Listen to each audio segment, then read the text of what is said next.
Hello everyone, welcome to our YouTube channel. हमारा आज का सेशन सीए फाउंडेशन स्टूडेंट्स के लिए है। अगर आप हमारे चैनल से पहले से जुड़े तो आपको पता होगा कि हमने theory of demand and supply से रिलेटेड बहुत सारे टॉपिक्स रिसेंटली अपलोड किए हैं, जिसमें elasticity of demand, price elasticity of demand, income elasticity of demand, cross elasticity of demand and उसके बहुत सारे न्यूमेरिकल्स सबके सेशंस हमने ऑलरेडी अपलोड कर दिए हैं। बेसिकली हमने डिमांड के वो टॉपिक्स कवर किए हैं जिसमें स्टूडेंट्स को हमेशा प्रॉब्लम होती है, डाउट होता है।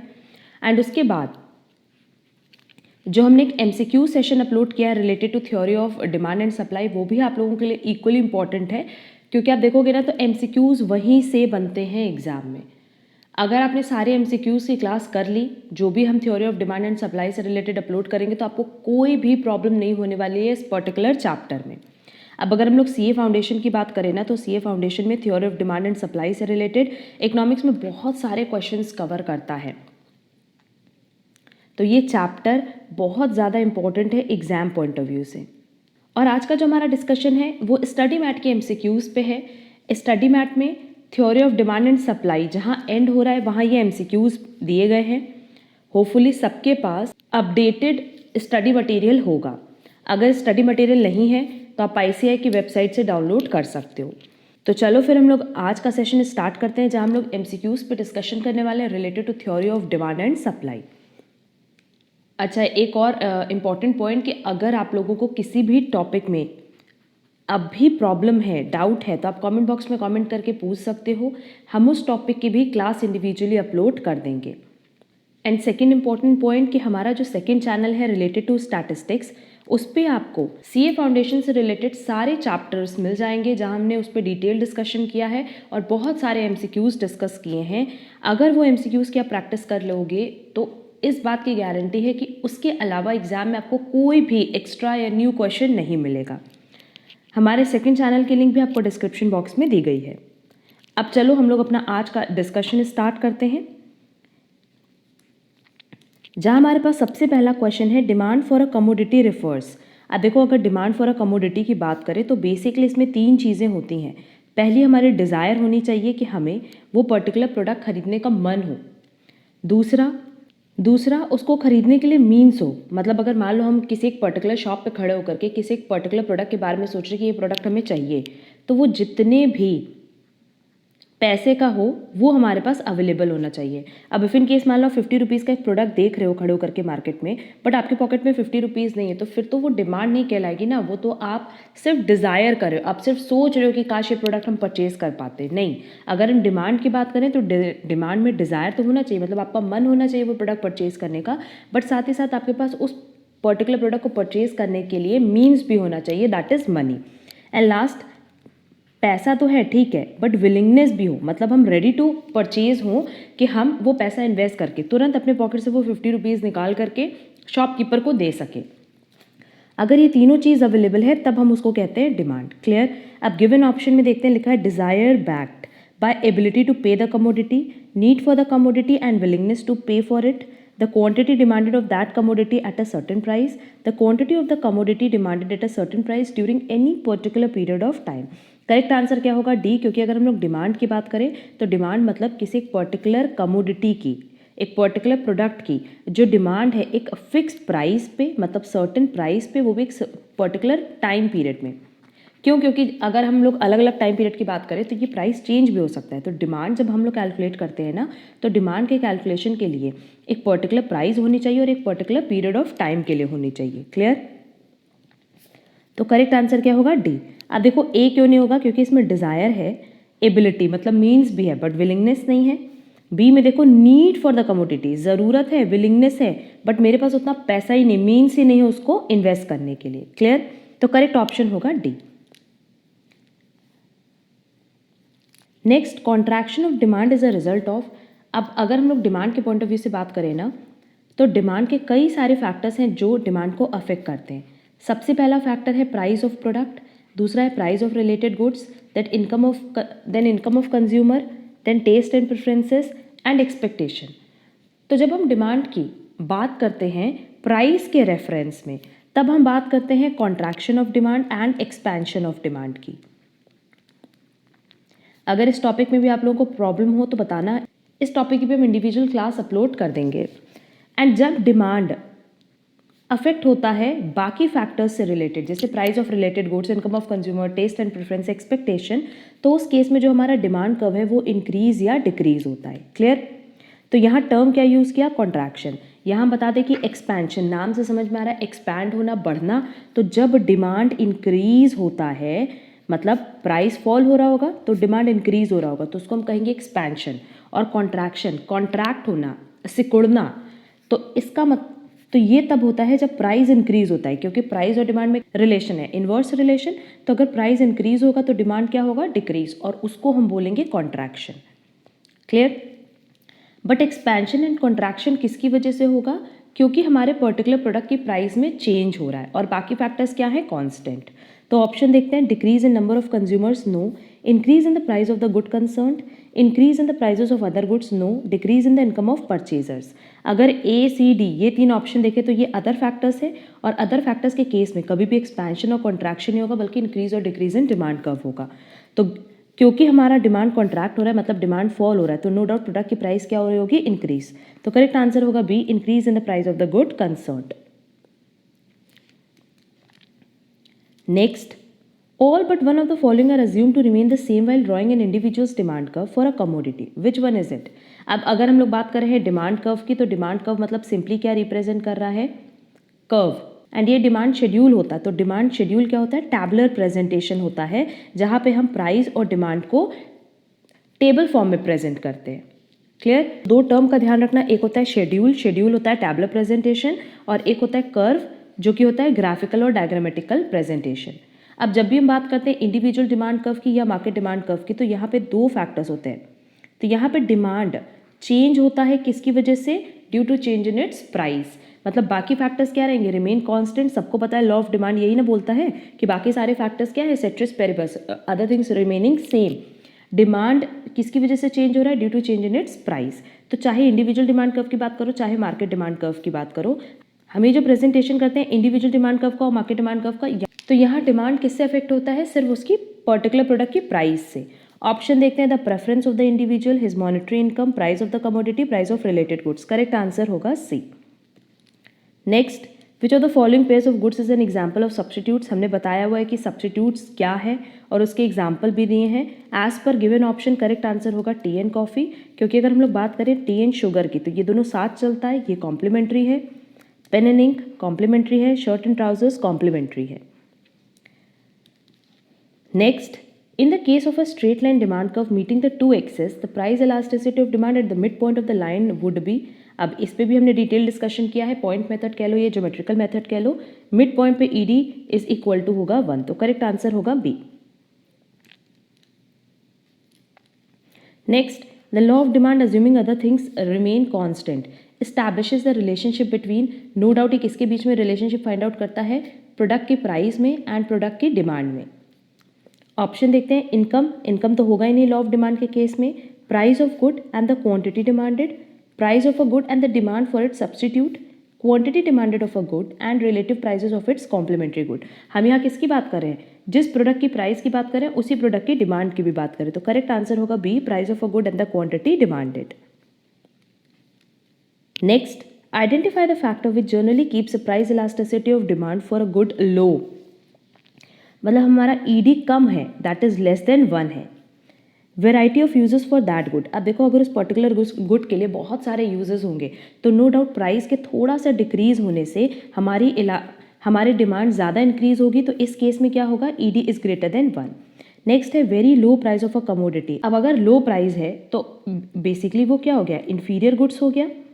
नेक्स्ट है close substitutes for that good. अगर उस गुड के बहुत सारे सब्सटीट्यूट्स हैं तो भी उस केस में एक पर्टिकुलर सब्सटीट्यूट की जैसे ही प्राइस डिक्रीज होगी उसकी डिमांड ज़्यादा इंक्रीज हो जाएगी। क्यों? क्योंकि ज़्यादा से ज़्यादा लोग उसको कंज्यूम करना स्टार्ट कर देंगे। And high proportion of consumers income spent on it. अगर हमारी इनकम का ज़्यादा पोर्शन उस पर इन्वेस्ट हम कर रहे हैं, तो उस केस में भी जैसे ही हमारे प्रोडक्ट की प्राइस डिक्रीज होगी, डिमांड क्या होगी? इंक्रीज हो जाएगी। तो क्वेश्चन में हमसे पूछा price elasticity of demand for a good low. अगर A, C और D के केस में देखें तो यहाँ ED इज ग्रेटर देन 1 होगा, तो करेक्ट आंसर होगा B, very low price of a commodity.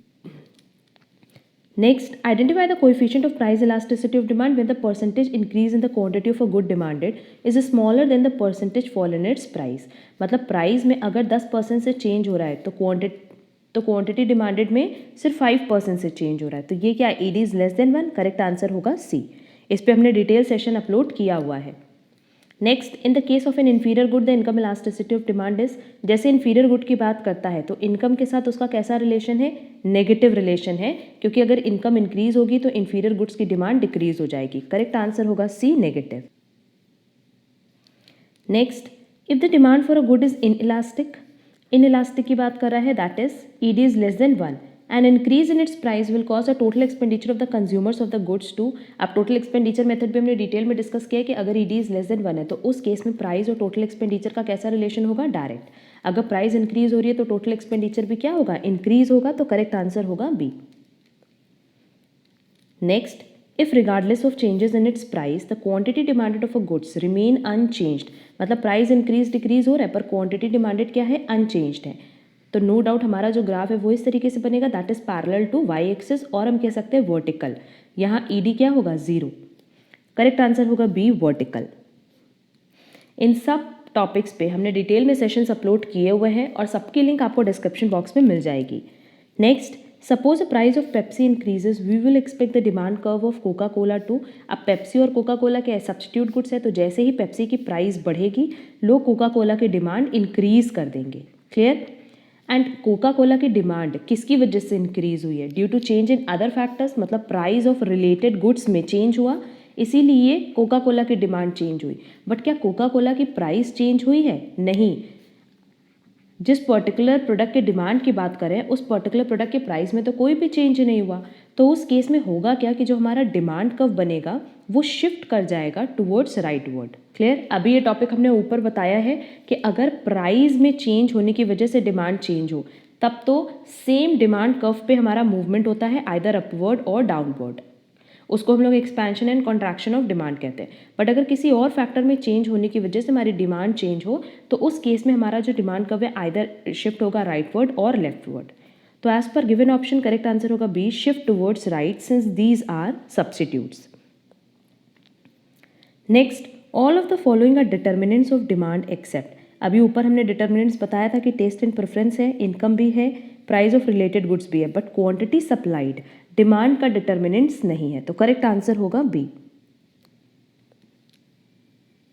Next, a movement along the same demand curve for soft drink is best described as. अगर हम लोग एक ही डिमांड कर्व पे आइदर अपवर्ड और डाउनवर्ड मूवमेंट कर रहे हैं सॉफ्ट ड्रिंक के केस में, तो नो डाउट उसकी क्वांटिटी डिमांडेड में चेंज हो रहा है. क्यों? Due to change in its price. Other factors की यहाँ बात नहीं कर रहे हैं, या ये नहीं है कि सॉफ्ट ड्रिंक पढ़ते आप लोगों को लगेगा कि हम सब्स्टिट्यूट गुड्स की बात कर रहे हैं. नहीं, सॉफ्ट ड्रिंक की बात करें, एक पर्टिकुलर प्रोडक्ट की, तो अगर उस केस में जो डिमांड कर्व है उसमें हम लोग मूवमेंट करें along the same demand curve, तो नो डाउट जो चेंज है वो किसकी वजह से होगा, due to change in its price. तो करेक्ट आंसर होगा C, a change in quantity demanded. Increase decrease हो नहीं सकता और चेंज इन डिमांड नहीं होगा, क्वांटिटी डिमांडेड की यहाँ बात करें, क्वांटिटी की. Next, if the price of Pepsi decreases related to the price of Coke and 7 up. अब क्या कह रहा है कि पेप्सी की प्राइस डिक्रीज हो गई, किसके कंपैरिजन में, कोक एंड 7 अप. अब पेप्सी, कोक, 7 अप ये सब क्या है, सब्स्टिट्यूट है, और क्योंकि पेप्सी की प्राइस डिक्रीज हुई है तो नो डाउट जो कोक और 7 अप कंज्यूम कर रहे थे अब वो भी क्या कंज्यूम करेंगे, पेप्सी कंज्यूम करेंगे. क्लियर. तो जो डिमांड है कोक की और 7 अप की डिक्रीज हो जाएगी और पेप्सी की इंक्रीज हो जाएगी. गिवन ऑप्शन में देखो, Coke will decrease, 7 up will decrease, Coke 7 up will increase and 7 up will decrease. तो करेक्ट आंसर होगा डी, क्योंकि इस केस में इन दोनों की ही डिमांड डिक्रीज हो जाएगी. Next, if a good is the luxury its income elasticity of demand is ED is greater than 1. Correct answer होगा C, positive and greater than 1. Next, the price of hot dogs increases by 22% and quantity of hot dogs demanded falls by 25%. This indicates that demand for hot dog is. अब simply देखो जो price में change हो रहा है वो कम है comparatively किससे, डिमांड के. या हम कह सकते हैं कि जितना चेंज हुआ प्राइस में उससे ज़्यादा चेंज हुआ डिमांड में. तो नो डाउट यहाँ हम किसकी बात करें, ईडी इज ग्रेटर देन 1 की, और हम कह सकते हैं इलास्टिक की. तो एज पर गिवन ऑप्शन करेक्ट आंसर होगा ए। अब इन सब पे ना जब हमने इलास्टिसिटी ऑफ डिमांड पे डिस्कशन किया था तो वहाँ हमने ग्राफ भी बताया था, अदर नेम्स भी बताया था, और कैसे आप कैलकुलेशन करते हो ईडी इज इक्वल टू 1 का, ग्रेटर देन 1 का, लेस देन 1 का, वो सब डिस्कस किया है। उस क्लास की लिंक आपको डिस्क्रिप्शन बॉक्स में दी गई है, तो मेरा यही सजेशन होगा कि वो क्लास आप ज़रूर से कवर कर लेना। Next, if the quantity demanded of mutton increases by 5% when the price of chicken increases by 20%, the cross price elasticity of demand between mutton and chicken is, तो सिंपली यहाँ पे फॉर्मूला हम लोग अप्लाई करेंगे cross elasticity of demand का, इसी का हमारे पास वैल्यूएशन दी हुई है। Percentage change in quantity demanded 5% है and percentage change in chicken 20% है। अब यहाँ देखो ये दोनों ही इंक्रीज हो रहा है, तो सिंपली यहाँ पे हम किसकी बात कर रहे हैं, सब्स्टिट्यूट प्रोडक्ट की, और मटन और चिकन क्या है, सब्स्टिट्यूट है, तो ये हो जाएगा 0.25 और करेक्ट आंसर होगा बी 0.25। नेगेटिव तो होगा नहीं, क्यों, क्योंकि नेगेटिव तब होता है जब कॉम्प्लीमेंट्री गुड्स होता है। यहाँ कॉम्प्लीमेंट्री गुड्स की बातें करेंगे, हम किसकी बात करें, सब्स्टिट्यूट गुड्स की। Next, given the following 4 possibilities which one results in an increase in total consumer expenditure. कह रहा है टोटल एक्सपेंडिचर कब इंक्रीज होगा, तो सिंपली एक तो ये हो गया कि अगर ईडी इज लेस देन 1 है तो उस केस में प्राइस का एंड टोटल एक्सपेंडिचर का डायरेक्ट रिलेशन होता है। तो अगर टोटल एक्सपेंडिचर इंक्रीज होगा तो प्राइस भी इंक्रीज होगा और ईडी क्या होगा, लेस देन 1। ऑप्शन देखते हैं, demand is unitary elastic and price fall. अब देखो अगर यूनिटरी इलास्टिक है, हम लोग किसकी बात करें, ईडी इज इक्वल टू 1 की, और हमने बताया था कि उस केस में प्राइस इंक्रीज हो या डिक्रीज हमारे टोटल एक्सपेंडिचर में कोई चेंज नहीं होगा, तो ऑप्शन ए तो करेक्ट आंसर नहीं हो सकता। Demand is elastic and price rises, अब ये भी ऑप्शन नहीं हो सकता क्योंकि यहाँ हम कह रहे हैं कि ईडी इज ग्रेटर देन 1, और ग्रेटर देन 1 के केस में हमने बताया था कि टोटल एक्सपेंडिचर एंड प्राइस का कैसा रिलेशन होता है, इनडायरेक्ट रिलेशन होता है। तो अगर टोटल एक्सपेंडिचर बढ़ रहा है तो प्राइस कभी बढ़ नहीं सकता। नेक्स्ट ये demand is inelastic and price fall, तो टोटल एक्सपेंडिचर और प्राइस फॉल मतलब इन दोनों के बीच में नेगेटिव रिलेशन है, कब, जब ईडी इज ग्रेटर देन 1 है, तो ये भी इनकरेक्ट ऑप्शन है।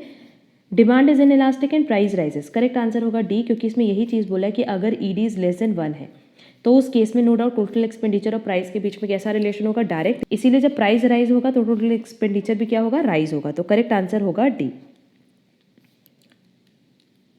Next, which of the following statements about price elasticity of supply is correct? Price elasticity of supply is a measure of how much the quantity supplied of a goods respond to a change in the price of that good. Price elasticity of supply is computed as a percentage change in quantity supplied divided by the percentage change in price.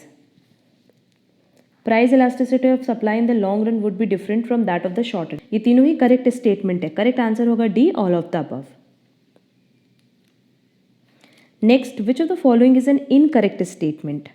When goods are substitutes, a fall in the price of one, ceteris paribus मतलब बाकी सारे factors क्या होंगे, remaining same, leads to fall in the quantity demanded of its substitute. ये तो correct statement है क्योंकि कह रहा है कि अगर एक प्रोडक्ट की प्राइस फॉल होगी तो नो डाउट जो सब्स्टिट्यूट प्रोडक्ट है उनकी डिमांड क्या होगी, फॉल हो जाएगी। अगर ये प्राइस है एक्स की तो डिमांड ऑफ वाई की बात कर रहे हैं, तो पहला स्टेटमेंट करेक्ट है। सेकेंड स्टेटमेंट देखते हैं, when commodities are complements, a fall in price of one will cause the demand of the other to rise, ये भी करेक्ट है क्योंकि कॉम्प्लीमेंट्री गुड्स में क्या होता है, डायरेक्ट रिलेशन होता है। As the income of the consumer increases the demand for the commodity increases always and vice versa. कह रहा है कि जैसे ही हमारी इनकम इंक्रीज होगी डिमांड भी इंक्रीज होगी हमेशा, ऐसा नहीं होता।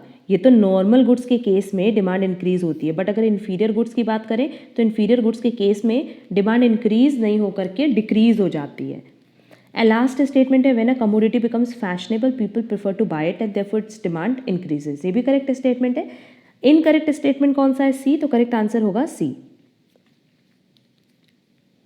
Next, suppose a price of movies seen at a theatre rises from 120% to 200 per person, मतलब प्राइस पहले 120 था और अब कितना है 200। The theatre manager observes that the rise in price causes attendance at a given movie to fall from 300% to 200%। तो हमारी जो क्वांटिटी डिमांडेड है पहले 300 की थी और अब कितनी है 200 की। What is the price elasticity of demand for movies. अब देखो अगर क्वेश्चन में सिर्फ इतना लिखा होता तो सिंपली हम लोग इसको परसेंटेज मेथड से फाइंड आउट कर सकते थे, बट क्योंकि क्वेश्चन में लिखा है यूज आर्क इलास्टिसिटी मेथड, तो यहाँ हम लोग कौन सा मेथड यूज करने वाले हैं, आर्क इलास्टिसिटी मेथड, और वो भी हमने बताया था। सिंपली जो फॉर्मूला है वो है Q2 minus Q1 divided by Q2 plus Q1 multiply by P1 plus P2 divided by P2 minus P1। अब क्वांटिटी 300 से 200 हो गई तो Q2 माइनस Q1 कितना हो जाएगा 100। Q2 plus Q1 300 plus 200 is 500 multiply by P1 plus P2 मतलब P1 120 है और P2 कितना है 200 तो ये हो जाएगा 320 divided by P2 minus P1 80। और इसको सॉल्व करके जो हमारा आंसर आएगा वो आएगा 0.8। तो करेक्ट आंसर होगा B 0.8। आर्क इलास्टिसिटी मेथड पे भी हमने डिटेल डिस्कशन किया है और बहुत सारे न्यूमेरिकल्स भी हमने ऑलरेडी अपलोड कर दिए हैं, तो उम्मीद करते हैं इस क्वेश्चन में किसी भी स्टूडेंट को कोई प्रॉब्लम नहीं होगी। नेक्स्ट क्वेश्चन नंबर 23 बिल्कुल सेम पैटर्न पे दिया हुआ है, आर्क इलास्टिसिटी मेथड है, या हम ये डिनोट कर देते हैं कि ये है हमारा P1, ये है P2। वैसे 3000 है Q1 और 5000 है Q2। सिंपली हम फॉर्मूले पे वैल्यू का एप्लीकेशन कर रहे हैं। पहले होगा Q2 माइनस Q1 तो ये हो जाएगा 2000 क्योंकि 5000 माइनस 3000 2000 आएगा divided by 5000 plus 3000 that is 8000 multiply by P1 plus P2 500 क्योंकि देखो 300 प्लस 200 500 हो जाएगा एंड फिर है P2 माइनस P1 तो ये आएगा 100। इसको सॉल्व करके जो वैल्यू आ रही है वो आ रही है C 1.25 और सिंपली ये क्या हो जाएगा ED is greater than 1। Next when the numerical value of cross elasticity between two goods is very high it means, अब देखो अगर हम लोग क्रॉस इलास्टिसिटी की बात करें तो इस कॉन्सेप्ट पे भी हमने डिटेल डिस्कशन किया है। क्रॉस इलास्टिसिटी बेसिकली दो तरह के गुड्स के लिए होती है, एक होती है सब्स्टिट्यूट गुड्स के लिए और एक होती है फॉर कॉम्प्लीमेंट्री गुड्स। तो क्योंकि क्वेश्चन में क्या कह रहा है कि दो गुड्स के बीच में जो क्रॉस इलास्टिसिटी है वो बहुत हाई है। हाई मतलब कि अगर प्राइस में थोड़ा सा भी चेंज होगा तो डिमांड बहुत ज़्यादा अफेक्ट करेगी। हाई मतलब सिंपली क्या हुआ कि प्राइस में स्मॉल चेंज हो रहा है और उस स्मॉल चेंज से जो हमारा डिमांड है प्रोडक्ट का वो बहुत ज़्यादा दैट इज़ हाईली इन्फ्लुएंस्ड होगा। अब गिवन ऑप्शन देखते हैं, लिखा है the goods are perfect complements, the good are perfect substitutes. देखो परफेक्ट कॉम्प्लीमेंट और परफेक्ट सब्स्टिट्यूट तो यहाँ नहीं होगा। नेक्स्ट है there is a high degree of substitutability between two goods, the two goods are neutral and therefore can not be considered as substitute. ये भी possible नहीं है, ऑप्शन डी। करेक्ट आंसर क्या होगा सी, क्योंकि अगर क्रॉस इलास्टिसिटी और क्रॉस इलास्टिसिटी बहुत हाई है तो नो डाउट चाहे तो सब्स्टिट्यूट होगा चाहे कॉम्प्लीमेंट्री। एंड ऑप्शन सी में मेरे पास करेक्ट आंसर दिया है कि एक जो दो गुड्स हैं वो बहुत ज़्यादा एसोसिएटेड एक दूसरे से कि अगर एक की प्राइस में थोड़ा सा भी चेंज हुआ तो दूसरे की डिमांड बहुत ज़्यादा अफेक्ट होगी। अब यहाँ एक और पॉइंट समझ लो कि perfect complement and perfect substitutes ये बेसिकली क्या होते हैं। परफेक्ट कॉम्प्लीमेंट मतलब सिंपली ये होता है कि जब हम एक्स और वाई को कंज्यूम कर रहे हैं, क्योंकि कॉम्प्लीमेंट्री गुड्स है तो नो डाउट दोनों साथ में चलेगा, तो जब आप दोनों को कंज्यूम करें ना तो दोनों को आप सेम प्रपोर्शन में कंज्यूम करोगे, दैट इज लेट्स से 1:1। और अगर परफेक्ट सब्स्टिट्यूट्स की बात करें तो एक्स और वाई इन दोनों में से सिंपली आप कोई भी एक यूज़ करो क्योंकि दोनों ही आपको इक्वल लेवल ऑफ सेटिस्फैक्शन देते हैं। तो यहाँ भी जब हम सब्स्टिट्यूट करते हैं मतलब एक प्रोडक्ट की जगह दूसरा प्रोडक्ट यूज़ करते हैं तो उसको हम सेम प्रपोर्शन में चेंज करते हैं कि जितना वाई का यूनिट्स गिव अप करोगे उतना ही आप एक्स का यूनिट कंज्यूम करोगे।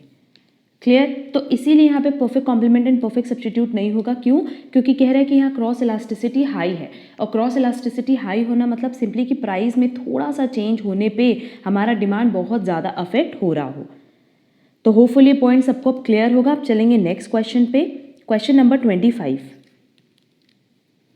अगेन देखो आर्क इलास्टिसिटी मेथड पे क्वेश्चन दिया हुआ है एंड सेम पैटर्न पे अभी हमने ऊपर क्वेश्चन कराया तो ये आप अपनी प्रैक्टिस के लिए रखो। इसका करेक्ट आंसर होगा D3। नेक्स्ट लिखा है if electricity demand is inelastic and electricity charges increases which of the following is likely to occur. अब देखो यहाँ इन इलास्टिक है, परफेक्टली इन इलास्टिक की बात नहीं कर रहा है तो simply ED is less than 1 की बात कर रहा है। और इस केस में अगर प्राइस इंक्रीज होता है बाय 10% तो डिमांड डिक्रीज होगा बट बाय 5% ओनली। आगे लिखा है इलेक्ट्रिसिटी चार्जेस इंक्रीजेस, अगर इलेक्ट्रिसिटी चार्जेस इंक्रीज हो रहा है तो क्या होगा, डिमांड डिक्रीज होगा बट बहुत स्मॉल अमाउंट में। ऑप्शन देखते हैं, quantity demanded will fall by relatively large amount, no. Quantity demanded will fall by relatively small amount. Correct answer क्या होगा, बी। अब देखो इसीलिए हमने पहले ही बताया कि इलास्टिसिटी ऑफ डिमांड पे जो क्लास हमने अपलोड की वो बहुत इंपॉर्टेंट है, वो कवर कर लोगे तो ये सारे क्वेश्चंस बहुत ही ईजिली समझ आ जाएंगे। Next, suppose the demand for meals at a medium priced restaurant is elastic If the management of the restaurant is considering raising prices, it can expect a relatively, again देखो यहाँ पे क्या बोला है, elastic बोला है, तो ईडी इज ग्रेटर देन 1 है, तो जैसे ही प्राइस इंक्रीज होगा बाय 10%, डिमांड डिक्रीज हो जाएगा बाय 15%। एंड क्योंकि यहाँ पे लिखा है कि जो आपकी प्राइजेज है वो आप राइज करने का प्लान कर रहे हो, तो डिमांड में फॉल तो होगा बट बहुत ज़्यादा। तो गिवन ऑप्शन देखते हैं, लिखा है large fall in quantity demanded, large fall in demand, large fall in small fall in quantity demanded, small fall in demand. Correct answer होगा A, large fall in quantity demanded. Next point elasticity is useful for which of the following situations. अब देखो जैसा हमने point elasticity पे discussion किया हुआ है, हमने बताया था कि पॉइंट इलास्टिसिटी मेथड हम लोग तब यूज़ करते हैं जब बहुत स्मॉल चेंज हो प्राइस में, एंड आर्क इलास्टिसिटी तब यूज़ करते हैं जब ह्यूज चेंजेस हमें करना हो अपने प्राइस में, या आप कह सकते हैं लार्ज अमाउंट में अगर हमारे प्राइस में चेंज हो रहा है तब हम लोग आर्क मेथड यूज़ करते हैं। ये सब जब हमने methods of measurement of elasticity of demand पे डिस्कशन किया था तभी सारे पॉइंट्स ऑलरेडी हमने क्लियर किए हैं। देखते हैं गिवन ऑप्शन में क्या दिया है, the book store is considering doubling the price of notebooks. अब यहाँ देखो प्राइस में हम स्मॉल अमाउंट में चेंज नहीं कर रहे हैं बल्कि डबल कर रहे हैं, मतलब अगर पहले 100 रुपीज़ था तो अब हम उसको 200 रुपीज़, दैट इज़ 100% से इंक्रीज़ करें अपनी प्राइस, तो ये स्मॉल अमाउंट में चेंजेस नहीं है, तो यहाँ हम पॉइंट इलास्टिसिटी मेथड यूज़ नहीं कर सकते। Next option is a restaurant is considering lowering the price of its most expensive dishes by 50%। Again यहाँ पे देखो 50% से चेंज हो रहा है, ये चेंज अगर 0.5% से होता तब हम लोग बात करते पॉइंट इलास्टिसिटी मेथड की। Next option, an auto producer is interested in determining the response of consumers to the price of cars being lowered by ₹100। अब देखो कार की प्राइस, नो डाउट अगर हम कार्स की बात करें तो उसकी प्राइस लाखों में होती है, और अगर हम उसमें 100 रुपीज़ का चेंज कर देना तो ये बहुत नॉमिनल या बहुत स्मॉल अमाउंट में चेंज होगा प्राइस में, और इस केस में हम लोग पॉइंट इलास्टिसिटी मेथड यूज़ कर सकते हैं। बेसिकली पॉइंट इलास्टिसिटी मेथड, जिसको हम लोग ज्योमेट्रिकल मेथड भी कहते हैं, हमने बताया भी हुआ है कि वो हम एक पर्टिकुलर लाइन पे, ग्राफ पे शो करते हैं with the help of lower segment divided by upper segment के फॉर्मूले से। क्लियर? तो एज पर गिवन ऑप्शन करेक्ट आंसर होगा सी, क्योंकि क्वेश्चन में हमसे पॉइंट इलास्टिसिटी मेथड पूछा था, and point elasticity method in short हम लोग तब यूज़ करते हैं जब प्राइस में हमें बहुत स्मॉल अमाउंट में चेंज करना हो। Clear? And A and B option दोनों में ही प्राइस में जो चेंज हो रहा है वो लार्ज अमाउंट में हो रहा है, एक में बाय 100% और एक में by 50%। Next, a decrease in price will result in an increase in total revenue if.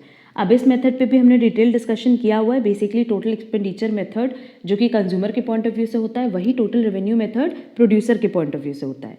तो अगर हमारी प्राइस डिक्रीज कर रही है एंड टोटल रेवेन्यू इंक्रीज कर रहा है, तो नो डाउट यहाँ इनडायरेक्ट रिलेशन है प्राइस और टोटल रेवेन्यू के बीच में, और जब इनडायरेक्ट रिलेशन होता है तो ईडी क्या होगा, ग्रेटर देन 1।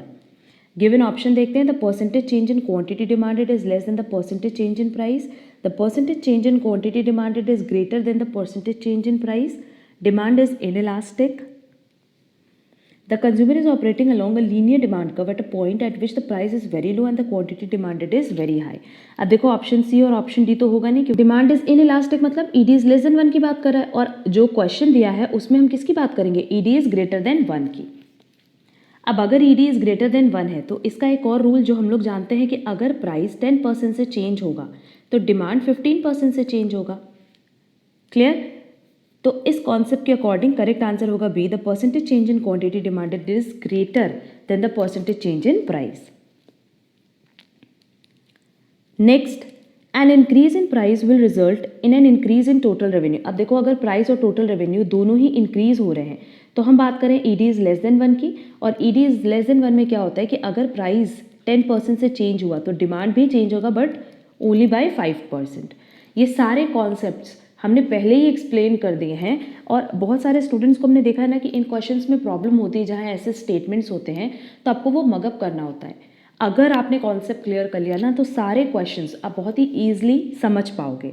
अब देखते हैं ऑप्शन में लिखा है the percentage change in quantity demanded is less than the percentage change in its price. No doubt correct answer क्या होगा, A. Next, demand for a good will tend to be more elastic if it exhibits which of the following characteristics?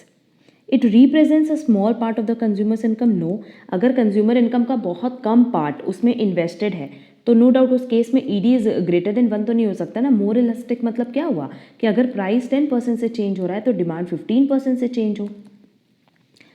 The good has many substitutes available, it is a necessity. Again अगर necessity होगी, जैसे wheat की हमने बात बताई थी, तो वहाँ पे डिमांड 15% से नहीं चेंज होगा बल्कि ओनली बाय 5% से ही चेंज होगा। There is a little time for the consumer to adjust the price change. अब अगर हम ज़्यादा इलास्टिक चाहते हैं तो नो डाउट उस गुड्स के ज़्यादा से ज़्यादा मार्केट में सब्सटीट्यूट्स अवेलेबल हो। अगर ज़्यादा सब्सटीट्यूट्स अवेलेबल होंगे तो वो प्रोडक्ट का जो डिमांड है वो ज़्यादा इलास्टिक होगा। तो करेक्ट आंसर होगा बी। और इलास्टिक क्यों होगा? सिंपली जैसे अगर हमने टी और कॉफ़ी की बात की तो हमें पता है कि अगर मार्केट में कॉफ़ी की प्राइस इंक्रीज होगी तो जो पहले टी कंज्यूम कर रहे थे वो तो करेंगे, साथ ही साथ जो कॉफ़ी के कंज्यूमर्स थे वो भी अब टी कंज्यूम करने लगेंगे। तो जैसे ही थोड़ा सा प्राइस चेंज होगा डिमांड में ज़्यादा चेंज आएगा कंपैरेटिवली प्राइस के, दैट इज़ वो ज़्यादा इलास्टिक होगा। तो करेक्ट आंसर हो जाएगा B. Next, demand for a goodwill tend to be more inelastic if it exhibits which of the following characteristics. अब यहाँ पे बोल रहा है इनइलास्टिक कि अगर प्राइस 10% से फॉल हुआ तो डिमांड 5% से ही इंक्रीज हो। The good has a many substitutes. The good is a luxury. The good is a small part of the consumer's income. There is a great deal of time for the consumer to adjust the change in price. Correct answer होगा सी, क्योंकि simply ये कह रहा है कि अगर हम small portion अपनी इनकम का इन्वेस्ट कर रहे होंगे तो भले ही प्राइस ज़्यादा चेंज हो हमारे डिमांड में बहुत ज़्यादा चेंज नहीं आएगा। और बाकी सारे ही केसेस में अगर ज़्यादा सब्सटीट्यूट है तो ईडी इज़ ग्रेटर देन 1 होगा, लग्जरी आइटम है तो ईडी इज़ ग्रेटर देन 1 होगा, और टाइम ज़्यादा मिले एडजस्ट करने का तो ईडी इज़ ग्रेटर देन 1 होगा। नेक्स्ट अगेन क्वेश्चन नंबर 33 आप लोगों के लिए होमवर्क रहेगा और इसका करेक्ट आंसर होगा B 1.0। Next, total utility is maximum when marginal utility is 0, marginal utility is at its highest point, marginal utility is negative, none of the above. TU कब maximum होता है? टीयू मैक्सिमम तब होता है जब हमारा MU कहाँ होता है? 0 पे। तो करेक्ट आंसर होगा ए। हम बहुत जल्दी ये क्लास अपलोड करेंगे जहाँ पे इकोनॉमिक्स में जितने भी ग्राफ हैं, जितने भी रिलेशन हैं, चाहे यूटिलिटीज़ के बीच में, कॉस्ट के बीच में, total product, marginal product, average product के बीच में एंड मार्केट से रिलेटेड सारे ग्राफ पे डिटेल डिस्कशन करेंगे एंड उनके बीच का रिलेशनशिप भी बताएंगे। तो वो क्लास हम बहुत जल्दी अपलोड करेंगे। वो क्लास आप लोगों के लिए बहुत रेलेवेंट होने वाली है। Next, which one is not an assumption of the theory of demand based on the analysis of indifference curves?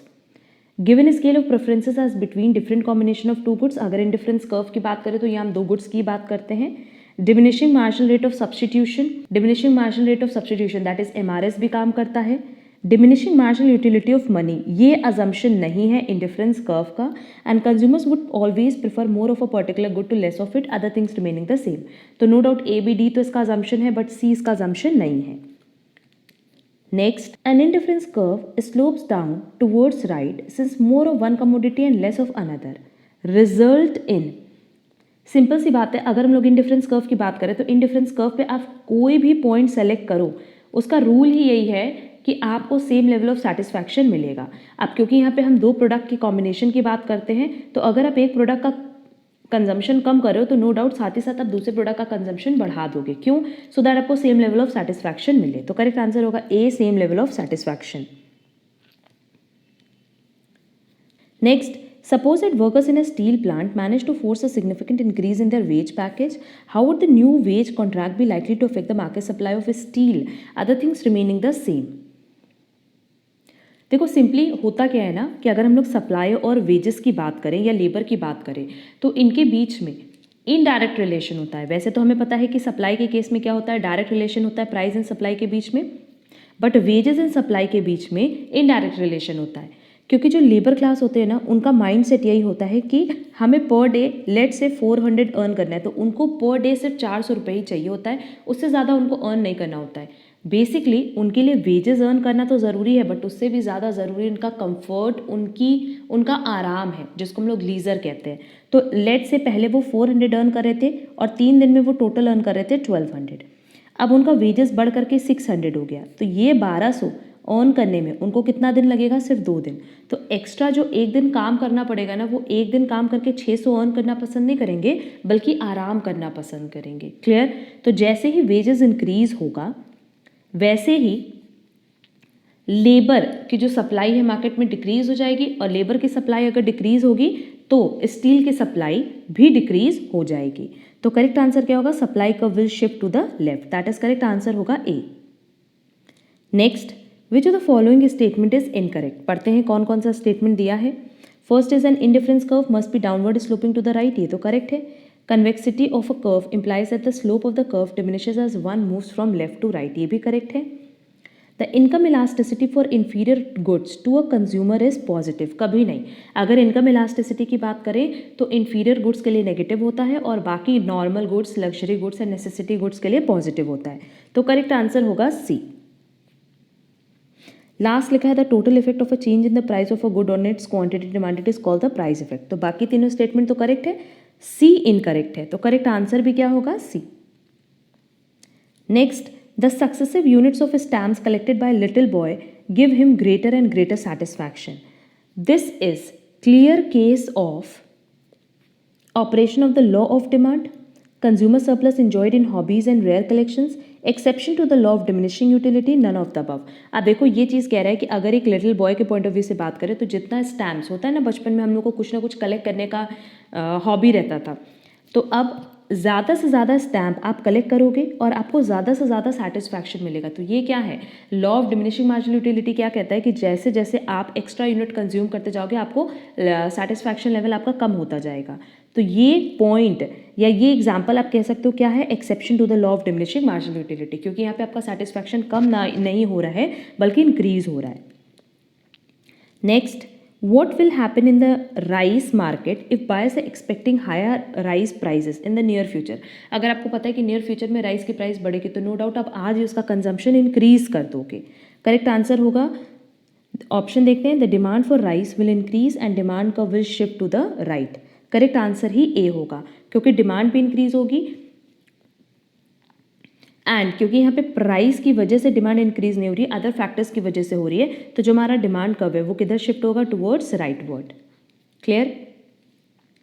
Next, in the case of a given good the demand curve will usually be, अब given good के साथ basically जो price का relation होता है वो कैसा relation होता है, डायरेक्ट। तो उस केस में इस तरीके से अपवर्ड स्लोपिंग बनेगा डिमांड कर्व। तो करेक्ट आंसर होगा डी। और क्योंकि गिवन गुड्स क्या है, एक्सेप्शन है लॉ ऑफ डिमांड का, तो क्योंकि लॉ ऑफ डिमांड की जब भी हम बात करते हैं तो हमारा जो डिमांड कर्व है वो इस तरीके से डाउनवर्ड फॉलिंग बनता है फ्रॉम लेफ्ट टू राइट। और अगर गिवन गुड्स एक्सेप्शन है क्योंकि उसके साथ डायरेक्ट रिलेशन है प्राइस का, तो उस केस में जो हमारा डिमांड कर्व है वो अपवर्ड स्लोपिंग बनेगा फ्रॉम लेफ्ट टू राइट।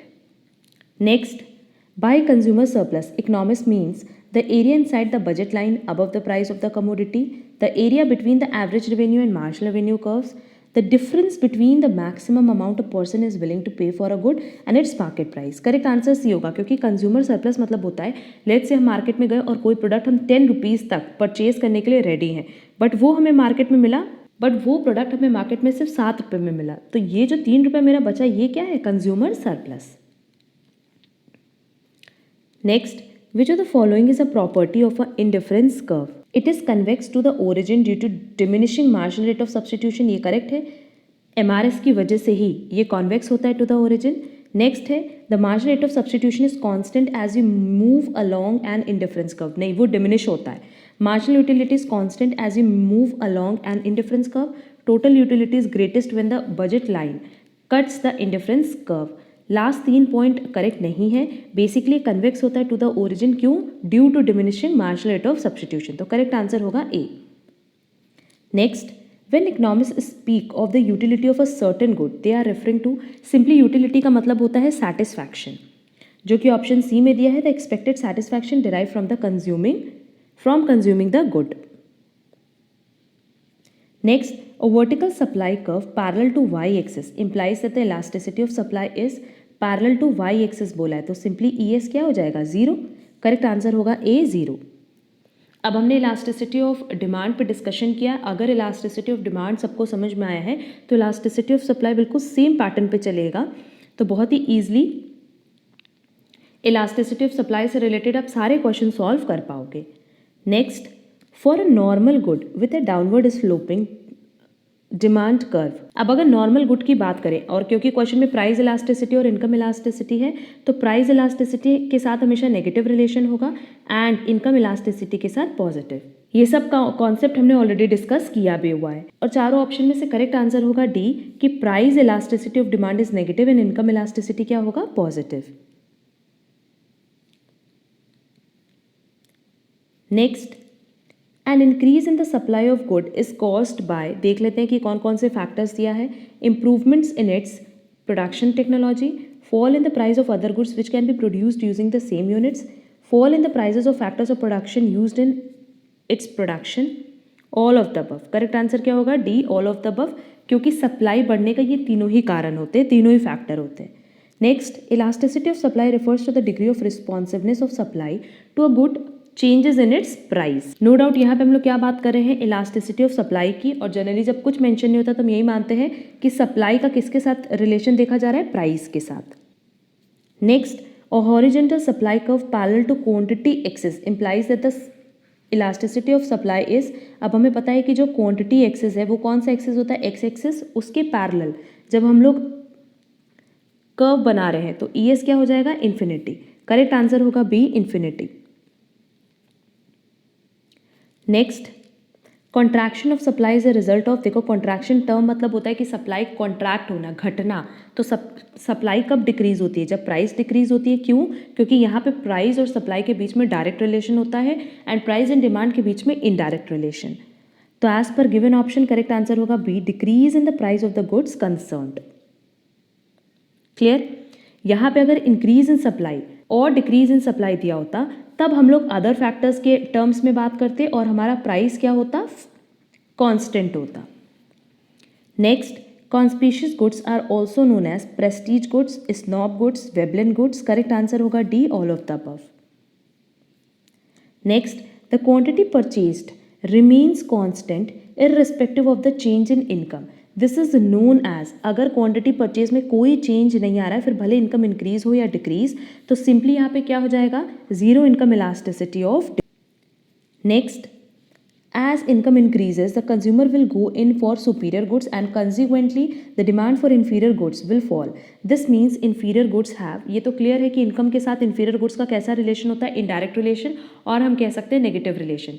सब हमने ऑलरेडी डिस्कस किया हुआ है और इसको हम क्या कहते हैं, negative income elasticity of demand. ये सारे टॉपिक ना जब हमने income elasticity of demand discuss किया था तो उसके साथ हमने ग्राफ, एग्जाम्पल सब कुछ डिस्कस किया है और हमने theory of demand and supply के लिए एक प्लेलिस्ट बना दी है सो दैट वहाँ से आप सारे क्लासेस कवर कर पाओ। When income increases, the money spent on necessaries of life may not increase in the same proportion. This means, अब क्योंकि नेसेसरीज की बात कर रहा है तो यहाँ पे क्या होगा, यहाँ इनकम इलास्टिसिटी ऑफ डिमांड क्या है, लेस देन 1, क्योंकि इनकम अगर 10% से इंक्रीज हो रही है तो डिमांड नो डाउट इंक्रीज हो रहा है बट ओनली बाय 5%। तो करेक्ट आंसर होगा D, income elasticity of demand is less than 1। Next, the luxury goods like jewelry and fancy articles will have, अब लग्जरी गुड्स के लिए पहले भी हमने बताया कि हमेशा ईडी क्या होगा, ग्रेटर देन 1, चाहे प्राइस के टर्म में बोलो चाहे इनकम के टर्म में। प्राइस के साथ देखें तो प्राइस अगर 10% फॉल करेगा तो डिमांड 15% से इंक्रीज करेगा एंड अगर इनकम 10% से इंक्रीज करेगी तो डिमांड 15% से इंक्रीज होगा। सिंपली जो डिमांड है उसमें इंक्रीज ज़्यादा आएगा। लिखा है low income elasticity of demand, high income elasticity of demand, zero income elasticity of demand और none of the above. Correct answer क्या होगा, B, high income elasticity of demand. Next, a good which can not be consumed more than once is known as non durable goods. Demand distinction पे भी हमने detail session upload किया हुआ है जिसकी link आपको डिस्क्रिप्शन बॉक्स में दी गई है। Next is a relative prices. जब भी हम बात करते हैं रिलेटिव प्राइस की तो सिंपली याद रखना कि ये एक रेशियो है एक मनी वैल्यू का दूसरी मनी वैल्यू से। तो एज पर गिवन ऑप्शन करेक्ट आंसर होगा C, the ratio one money price to another. Next, a point below the budget line of a consumer. अब देखो ये बजट लाइन है, अब बजट लाइन में सिंपली क्या होता है कि हम लोग दो प्रोडक्ट के कॉम्बिनेशन की बात करते हैं, तो अगर कोई पॉइंट बजट लाइन से कम है, इसका मतलब जो दो प्रोडक्ट का कॉम्बिनेशन हम परचेज करे होंगे वो हमारी इनकम से कम प्राइस पे मिल जा रहा होगा। ऑप्शन देखते हैं, represents a combination of goods which cause a whole of consumer income. अगर पूरा होता तब तो वो बजट लाइन पे आता। Represents a combination of goods which cost less than the consumer income. Correct answer होगा बी। नेक्स्ट, डिमांड इज, अब डिमांड क्या होता है ये हमने ऑलरेडी एक्सप्लेन किया हुआ है। हमने डिमांड पे, थ्योरी ऑफ डिमांड पे ऑलरेडी एक क्लास अपलोड किए जहाँ हमने 100 MCQs डिस्कस किए। वो सारे MCQs CA फाउंडेशन स्टूडेंट्स के लिए भी इक्वली इंपॉर्टेंट है। वहाँ पे हमने समझाया था कि डिमांड में बेसिकली 3 चीज़ें देखी जाती है। एक, आपकी इच्छा वो प्रोडक्ट खरीदने की, दैट इज़ डिज़ायर। दूसरा, क्या आपके पास उस प्रोडक्ट को परचेज करने का मीन्स है, मतलब मॉनेटरी टर्म्स में क्या आपके पास मनी है या नहीं। And last is willingness. कई बार क्या होता है कि हमारे पास पैसा होता है बट हम उस प्रोडक्ट के लिए खर्चा करने के लिए रेडी नहीं होते। तो विलिंगनेस मतलब क्या होता है, रेडी टू पे, कि हाँ हमारे पास पैसा भी है और हम उसको पे करने के लिए रेडी भी हैं। अगर ये तीनों चीज़ें होती है तब माना जाता है कि वो डिमांड है। देखते हैं, the desire for a commodity given it's price and those of related commodities. सिर्फ डिज़ायर होने से, किसी प्रोडक्ट की इच्छा होने से उसको डिमांड नहीं माना जाता। The entire relationship between the quantity demanded and the price of a good, other things remaining the same. Willingness to pay for the good if income is larger enough. Again देखो, willingness मतलब सिर्फ ready to पे से नहीं होता, desire भी होनी चाहिए, एबिलिटी भी होनी चाहिए, and ability to pay for a good. अगर A C D तीनों मिला करके दिया होता तो उसको भी हम डिमांड कहते, बट एज पर गिवन ऑप्शन करेक्ट आंसर होगा बी। कि डिमांड मतलब सिंपली क्या होता है कि हम क्वांटिटी डिमांडेड और प्राइस का रिलेशनशिप देखते हैं और बाकी सारे फैक्टर्स डिमांड के क्या होंगे, constant. Next, suppose potatoes have -0.4 as income elasticity.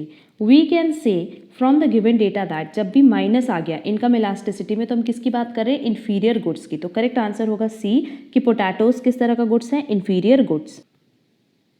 Next, the price of tomatoes increases and people buy tomato puree. You infer that tomato puree and tomatoes are, simply देखो ये किस तरह का प्रोडक्ट हो गया, सब्स्टिट्यूट। क्योंकि अगर टोमेटो महंगे मिल भी रहे हैं तो लोग किसकी तरफ स्विच कर गए, टोमेटो प्यूरी। बेसिकली ये दोनों सब्स्टिट्यूट है कि दोनों को एक दूसरे की जगह यूज़ किया जा सकता है। तो ये नॉर्मल गुड्स तो नहीं है, ये कॉम्प्लीमेंट्री भी नहीं, इन्फीरियर भी नहीं। करेक्ट आंसर होगा C, substitutes. Next, chicken and fish are substitutes. If the price of chicken increases the demand for fish will increase. क्यों? क्योंकि प्राइस अगर चिकन की बढ़ गई तो लोग किधर स्विच कर जाएंगे, फिश की तरफ। ऑप्शन देखते हैं, इंक्रीज और decrease but the demand curve for chicken will not change. Increase and the demand curve for fish will shift rightward. Correct है, क्योंकि अगर फिश के पॉइंट ऑफ व्यू से देखें तो फिश की प्राइस नहीं चेंज हुई, बट क्योंकि अदर फैक्टर्स में चेंज हुआ, that is price of related goods में चेंज हुआ, जिसकी वजह से फिश की डिमांड चेंज हुई है। तो सिंपली जो डिमांड कर्व है वो किस तरीके से शिफ्ट होगा, टुवर्ड्स राइटवर्ड। तो करेक्ट आंसर होगा B. Next, potato chips and popcorn are substitutes. A rise in the price of potato chips will increase the demand of for popcorn and quantity for popcorn sold will increase. Correct answer होगा A. Next, if the price of orange juice increases the demand for apple juice will increase. क्यों? क्योंकि ये दोनों product कैसे हैं, substitutes. Increase because they are substitutes. Next, an increase in the demand for computers, other things remaining same will. आप कह रहा है कि जो कंप्यूटर की डिमांड है वो तो बड़ी पर बाकी चीज़ें कांस्टेंट है, मतलब सप्लाई कांस्टेंट है। सिंपली इसका ग्राफ बना लेंगे। लेट्स से पहले ये डिमांड कर्व था और ये सप्लाई कर्व था। क्वेश्चन में कह रहा है कि हमारे डिमांड इंक्रीज हो गई बट सप्लाई पे कोई चेंज नहीं आया।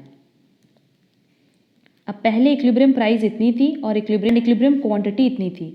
अब क्या होगा, इक्विलिब्रियम प्राइस इंक्रीज होगी एंड क्वांटिटी भी इंक्रीज होगी। तो ऑप्शन देख लेते हैं, increase the number of computers bought. हाँ, कंप्यूटर्स हम ज़्यादा बॉट खरीदेंगे। डिक्रीज द प्राइस, ये तो पॉसिबल नहीं है। Increase the price of computers, ये भी करेक्ट है कि हमारी प्राइस बढ़ जाएगी। Increase the price and number of computers bought, correct answer होगा D. Next, when total demand for a commodity whose price has fallen increases, it is due to income effect, substitution effect, complementary effect, price effect. Correct answer क्या होगा, D, price effect. कि जैसे ही price fall हुई total demand क्या हो गई, increase. तो ये क्या है, price effect. Next, with the fall in the price of a commodity, अगर कमोडिटी की प्राइस फॉल होगी तो हमने बताया भी है इनकम इफेक्ट में कि जो कंज्यूमर की परचेजिंग पावर या रियल इनकम है वो इंक्रीज हो जाएगी। कंज्यूमर्स रियल इनकम इंक्रीजेस, और हम कह सकते हैं कि कंज्यूमर की परचेसिंग पावर बढ़ जाएगी। Next, with an increase in the price of a diamond, the quantity demanded also increases. This is because it is a conspicuous goods. Basically ये वेबलन गुड्स का पार्ट है क्योंकि ये स्टेटस सिंबल शो करता है। Correct answer होगा C. Next, an example of goods that exhibit direct price demand relationship. Direct मतलब कि अगर प्राइस इंक्रीज हो रही है तो डिमांड भी इंक्रीज होगी and so on. Given goods, complementary goods, substitute goods, none of the above. अब देखो यहाँ आप लोग बोलोगे कि मैम आंसर गिवन गुड्स भी हो सकता है, सब्स्टिट्यूट गुड्स भी हो सकता है। हाँ हो सकता है, क्योंकि सब्स्टिट्यूट गुड्स में भी जैसे ही प्राइस इंक्रीज होती है डिमांड इंक्रीज हो जाती है, बट यहाँ प्राइस एक्स की होती है और डिमांड वाई की होती है। बट अगर गिवन गुड्स में हम बात करें तो प्राइस भी एक्स की और डिमांड भी एक्स की। तो एज पर गिवन ऑप्शन करेक्ट आंसर, या कह सकते हो ज़्यादा स्पेसिफिक आंसर क्या होगा, A. Next, in economics when demand for a commodity increases with a fall in its price it is known as, simply क्या है, प्राइस के फॉल होने पे डिमांड इंक्रीज हो रही है, बढ़ रही है, एक्सपैंड हो रही है, तो करेक्ट आंसर होगा B, expansion of demand. Next, the quantity supplied of a good और service is the amount that is actually bought during a given time period at a given price. अब supplied है तो bought तो नहीं हो सकता। Producers wish they could sell at a higher price. Producers plan to sell during a given period of time at a given price. Correct answer होगा C. Next, supply is the limited resources that are available with the seller. Cost of producing a good, entire relationship between the quantity supplied and the price of a good. Simply अगर demand समझ में आया आप लोगों को properly तो same pattern पे supply चलता है। बस डिमांड में क्या होता है कि इन्वर्स रिलेशनशिप होता है प्राइस एंड डिमांड में, और सप्लाई में क्या होता है कि प्राइस एंड सप्लाई में डायरेक्ट रिलेशन होता है। क्यों? क्योंकि सिंपली देखो ना, प्रोड्यूसर के पॉइंट ऑफ व्यू से अगर हम प्रोडक्शन कर रहे हैं किसी भी प्रोडक्ट का, तो हम क्या देखेंगे कि जैसे ही प्राइस बढ़ी हम उस प्रोडक्ट की सप्लाई बढ़ा देंगे, हम उसका ज़्यादा से ज़्यादा प्रोडक्शन करेंगे ताकि मार्केट में वो सेल हो और हमें ज़्यादा से ज़्यादा रिटर्न दे पाए। Next, in the book market the supply of books will decrease if any of the following occurs except. अब देखो क्वेश्चन में कह रहा है कि जो बुक की सप्लाई है वो डिक्रीज करेगी हर एक सिचुएशन में, एक्सेप्ट का मतलब यहाँ हो गया कि किसी एक ऑप्शन में ऐसा नहीं होगा या कोई एक ऑप्शन ऑड वन आउट होगा। देखते हैं हमारे पास गिवन ऑप्शन क्या है। अ decrease in the number of book publishers. अगर देखो बुक पब्लिशर्स कम हो जाएंगे, जो पब्लिश करें बुक अगर वही कम हो जाएंगे तो नो डाउट बुक की सप्लाई भी कम हो जाएगी, डिक्रीज हो जाएगी। Next, a decrease in the price of book. No doubt अगर प्राइस डिक्रीज होगी तो सप्लाई भी डिक्रीज होगा। Next, an increase in the future expected price of the book. अगर हमें पता है, अगर सप्लायर को पता है कि जो बुक की प्राइस है वो नियर फ्यूचर में इंक्रीज होने वाली है, तो नो डाउट वो आज सप्लाई डिक्रीज करेंगे एंड फ्यूचर में जैसे ही प्राइस इंक्रीज होगी वो अपने प्रोडक्ट की सप्लाई इंक्रीज कर देंगे। And last one is an increase in the price of paper used. अब देखो अगर हम जिस पेपर से बुक पब्लिश कर रहे हैं अगर उसकी प्राइस इंक्रीज हो गई तो बुक को बनाने की जो कॉस्ट है, प्रोडक्शन की जो कॉस्ट है वो इंक्रीज होगी। अब प्रोडक्शन की अगर कॉस्ट इंक्रीज होगी तो नो डाउट जो हमारा प्रॉफिट हो रहा होगा मार्केट में वो डिक्रीज हो जाएगा। तो खुद ब खुद यहाँ पे हम क्या करेंगे, सप्लाई को डिक्रीज कर देंगे। क्लियर? क्योंकि बनाने की अगर कॉस्ट ज़्यादा आ रही है तो नो डाउट पब्लिशर उसकी सप्लाई डिक्रीज करेगा। अब यहाँ देखो अगर ऑप्शन बी छोड़ दो, ऑप्शन बी प्राइस से रिलेटेड है और बाकी सारे ऑप्शंस अदर फैक्टर से रिलेटेड है। तो जैसा कि हमने पहले भी बताया है कि चाहे हम डिमांड की बात करें चाहे हम सप्लाई की बात करें, जब उसके फंक्शन की बात करते हैं तो एक फंक्शन तो आता है उस रेलेवेंट प्रोडक्ट के प्राइस का और बाकी फिर अदर फैक्टर्स में आता है। बाकी जितनी भी चीज़ें आती हैं वो अदर फैक्टर्स में आती हैं। तो नो डाउट यहाँ जो चारों ऑप्शन है इन चारों ऑप्शन की हेल्प से हमारी सप्लाई डिक्रीज होगी, बट करेक्ट आंसर होगा बी, क्योंकि बी ऑड वन आउट है, बाकी तीनों केसेस अदर फैक्टर से रिलेटेड है एंड ऑप्शन बी जो है वो प्राइस से रिलेटेड है। क्लियर? तो करेक्ट आंसर होगा B. Next, if the price of computers increases by 10% and supply increases by 25%, elasticity of supply simply क्या हो जाएगा, 25% डिवाइडेड बाय 10%। सेम पैटर्न पे चलता है, हम बार बार बता रहे हैं। जैसे हमने इलास्टिसिटी ऑफ डिमांड कैलकुलेट करना बताया वैसे इलास्टिसिटी ऑफ सप्लाई भी कैलकुलेट होती है। बस यहाँ पे माइनस साइन नहीं लेंगे, क्यों? क्योंकि प्राइस एंड सप्लाई में किस तरह का रिलेशन है, डायरेक्ट रिलेशन। यह आ जाएगा 2.5, करेक्ट आंसर होगा A.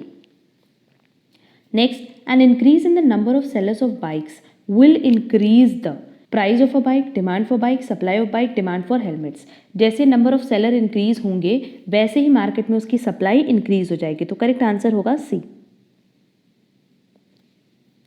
Next, if the supply of bottled water decreases, other things remaining the same, the equilibrium price dash and the equilibrium quantity dash. अब question में क्या कह रहा है कि जो बॉटल्ड वाटर है उसकी सप्लाई क्या हो गई, डिक्रीज हो गई, और बाकी चीज़ें कांस्टेंट है, मतलब डिमांड में कोई चेंज नहीं आ रहा है। देख लेते हैं, लेट से ये डिमांड है, ये सप्लाई है। अब हमसे कह रहा है कि जो सप्लाई है वो डिक्रीज हो रही है, डिक्रीज होगी तो वही इधर शिफ्ट होगा। पहले हमारी इक्विलिब्रियम प्राइस इतनी थी और इक्विलिब्रियम क्वांटिटी इतनी थी, अब इक्विलिब्रियम प्राइस इंक्रीज हो गई बट क्वांटिटी डिक्रीज हो गई। तो देख लेते हैं इक्विलिब्रियम प्राइस क्या होगी, इंक्रीज होगी एंड इक्विलिब्रियम क्वांटिटी डिक्रीज होगी। तो करेक्ट आंसर होगा ए। इस तरह के क्वेश्चन के लिए हमेशा पहले ग्राफ ड्रॉ कर लेना, तो बहुत ही ईजिली आप लोगों को ये पॉइंट समझ में आ जाएगा। और कॉन्सेप्ट पॉइंट ऑफ व्यू से समझें तो देखो, सिंपली अगर हमने सप्लाई डिक्रीज कर दी और क्योंकि डिमांड तो अब भी उतनी है, खरीदने वाले अब भी उतने हैं बट बेचने वाले कम हो गए, तो जैसे ही बेचने वाले मार्केट में कम होंगे, लोग क्या करेंगे, जो लोग बाकी सप्लायर्स है वो अपनी प्राइस इंक्रीज कर देंगे, बट जो इक्विलिब्रियम क्वांटिटी है, मतलब जो मार्केट में आप सप्लाई करे थे, वो क्या हो जाएगी, डिक्रीज हो जाएगी। इसीलिए करेक्ट आंसर होगा A. Next, a decrease in the demand for cameras, other things remaining the same. Again यहाँ पे सप्लाई क्या है, कांस्टेंट है, और सिर्फ डिमांड में चेंज आएगा। सिंपली हम क्या करेंगे, हर बार इसी तरीके से ग्राफ बना करके देख लेंगे तो बहुत ही ईजिली आप इसका आंसर एक्सट्रैक्ट कर पाओगे।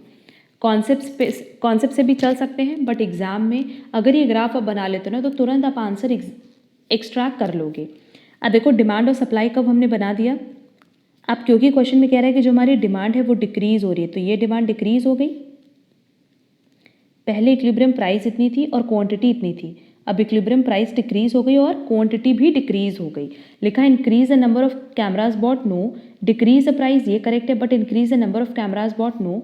Decrease in quantity of camera demanded, ये तो करेक्ट है। एंड नेक्स्ट लिखा है decrease the price and decrease in the number of cameras bought, तो करेक्ट आंसर क्या होगा, डी, क्योंकि प्राइस भी डिक्रीज हो गई एंड जो नंबर ऑफ कैमराज हम खरीद रहे हैं वो भी डिक्रीज होगा। Next, which of the following statements about inferior goods is are false. अब इन्फीरियर गुड्स क्या होता है, लो क्वालिटी प्रोडक्ट होता है। Inferior goods are those that we will never buy no matter how cheap they are. ऐसा नहीं होता, हम उसको परचेज करते हैं। कब परचेज करते हैं, जब हमारी इनकम कम होती है तब हम उसको परचेज करते हैं। Next, inferior goods are those that we buy more if we become poorer। ये करेक्ट ऑप्शन है, क्योंकि जितनी ज़्यादा हमारी इनकम कम होगी हम उतना ही ज़्यादा inferior goods को परचेज करेंगे। inferior goods are those that we buy more of if we become richer। ये भी गलत स्टेटमेंट है। क्यों, क्योंकि अगर हमारी इनकम इंक्रीज होगी ना तो हम कभी भी इन्फीरियर गुड्स नहीं बल्कि सुपीरियर गुड्स परचेज करेंगे। अब क्योंकि स्टेटमेंट पूछा था कौन कौन सा फॉल्स है, तो फर्स्ट और थर्ड फॉल्स है, तो करेक्ट आंसर होगा A. Next, comfort lies between, comfort basically किसके बीच में लाई करता है, लग्जरियस एंड नेसेसरीज के बीच में, दैट इज करेक्ट आंसर होगा सी। क्योंकि कंफर्ट का एग्जांपल हमने दिया था ईडी इज इक्वल टू 1 में, नेसेसरीज का दिया था ईडी इज लेस देन 1 में, और लग्जरीज का दिया था ईडी इज ग्रेटर देन 1 में। Next, in a very short period the supply can be changed, can not be changed, can be increased, none of the above. No doubt इसका correct answer होगा B, can not be changed, क्योंकि अगर बहुत short period of time है तो production increase नहीं किया जा सकता, सप्लाई नहीं इंक्रीज की जा सकती। Next, when supply curve moves to the left it means, अब सप्लाई कर्व सिंपली यहाँ बना लेते हैं, ये हमारी क्वांटिटी को शो कर रहा है और ये प्राइस को। कुछ इस तरीके से हमारा सप्लाई कर्व बनेगा, क्योंकि बहुत बार स्टूडेंट्स को हम देखें ना कि लेफ्ट और राइट में वो कंफ्यूज रहते हैं, तो कुछ नहीं, सिंपली जैसा क्वेश्चन में बोला है वैसा आप ड्रॉ कर लो। अब ये हमारा न्यू सप्लाई कर्व है। लेट से पहले हमारी प्राइस इतनी थी इस पॉइंट पे और सप्लाई इतनी थी, तो ये प्राइस हो गई और ये सप्लाई हो गया। अब मान लेते इसी गिवन प्राइस पे जो हमारी सप्लाई है वो क्या हो गई, डिक्रीज हो गई। कब, जब हमारा सप्लाई कर्व लेफ्टवर्ड शिफ्ट हो गया और मूव हो गया। देखो लिखा है lesser quantity supplied at a given price, larger quantity prices has fallen and quantity supplied at a lower price, none of the above. Correct answer क्या होगा, ए। सिंपली हमने ग्राफ के थ्रू ये चीज़ एक्सप्लेन कर दी कि उसी सेम प्राइस पे अब कम क्वांटिटी सप्लाई होगी। वैसे ही सेम पैटर्न पे क्वेश्चन नंबर 82 है। अब कह रहा है when supply curve moves to the right, it means ये हमारा सप्लाई कर्व है और ये किधर मूव कर रहा है, राइट वर्ड। तो नो डाउट इस प्राइस पे अगर इतनी क्वांटिटी सप्लाइड हो रही थी तो सेम प्राइस पे अब ज़्यादा क्वांटिटी सप्लाइड होगी। तो करेक्ट आंसर क्या होगा देख लेते हैं, supply increases and more quantity supplied at a given price. इसका करेक्ट आंसर क्या होगा, A. Next, the elasticity of supply is defined as, simply elasticity of supply क्या बताता है, ये कि अगर प्रोडक्ट के प्राइस में चेंज होगा तो उसकी सप्लाई कितनी ज़्यादा इलास्टिक हो सकती है, स्ट्रेच हो सकती है। अब गिवन ऑप्शन देख लेते हैं, responsiveness of the quantity supplied of a good to change in its price, yes. Responsiveness of the good supplied of a good without change in its price. Responsiveness of the quantity demanded, अब क्योंकि हम लोग किसकी बात करें, elasticity of supply की, तो यहाँ बात होगी क्वांटिटी सप्लाइड की, ना कि क्वांटिटी डिमांडेड की। एंड क्योंकि क्वेश्चन में elasticity of supply simply mention किया है तो यहाँ पे सप्लाई का किसके साथ रिलेशन देखना है, प्राइस के साथ, इसीलिए करेक्ट आंसर होगा A. Next, elasticity of supply is measured by dividing the percentage change in quantity supplied of a good by percentage change in price। और हमने पहले भी बताया है कि हमने इलास्टिसिटी ऑफ डिमांड पे डिटेल सेशन अपलोड कर दिया है, तो अगर इलास्टिसिटी ऑफ डिमांड समझ में आ जाएगा तो सेम पैटर्न पे इलास्टिसिटी ऑफ सप्लाई भी है। सिर्फ डिफरेंस ये है कि फॉर्मूले में ऊपर percentage change in quantity demanded की जगह अब क्वांटिटी सप्लाइड होगा। तो एज पर गिवन ऑप्शन करेक्ट आंसर होगा सी।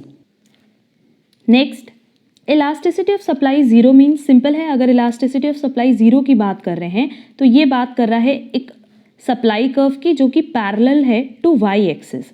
अब अगर वाई एक्सिस के पैरेलल है मतलब प्राइस कुछ भी हो, आइदर इंक्रीज हो और डिक्रीज हो, हमारी सप्लाई में कोई चेंज नहीं होगा, तो ई एस क्या हो जाएगा, जीरो। और अगर ई एस जीरो है तो ये होगा perfectly inelastic supply, that is correct answer होगा ए।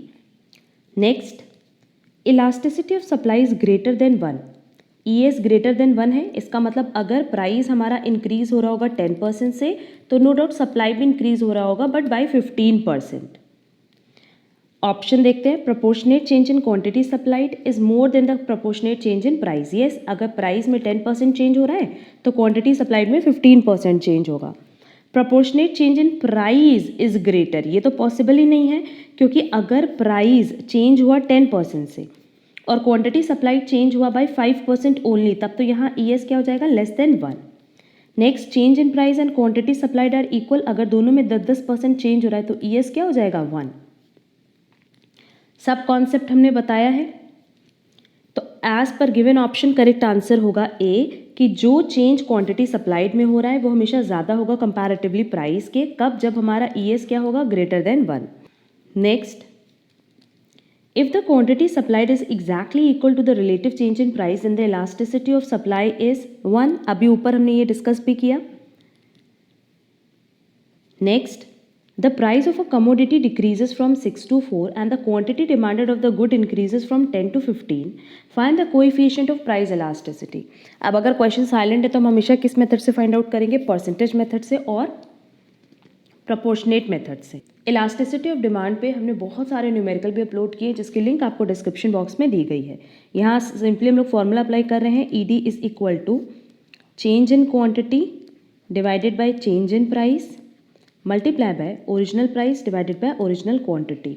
हमने न्यूमेरिकल सेशन में बताया कि किस तरीके से आप सॉल्व करो कि आपको कभी भी क्वेश्चन सॉल्व करने में प्रॉब्लम ना हो, क्योंकि बहुत सारे स्टूडेंट्स इसमें माइनस को लेकर के परेशान रहते हैं, तो सबका हमने सोल्यूशन वहाँ बताया है। ये हो जाएगा 2 और सिंपली इसका आंसर आ जाएगा -1.5।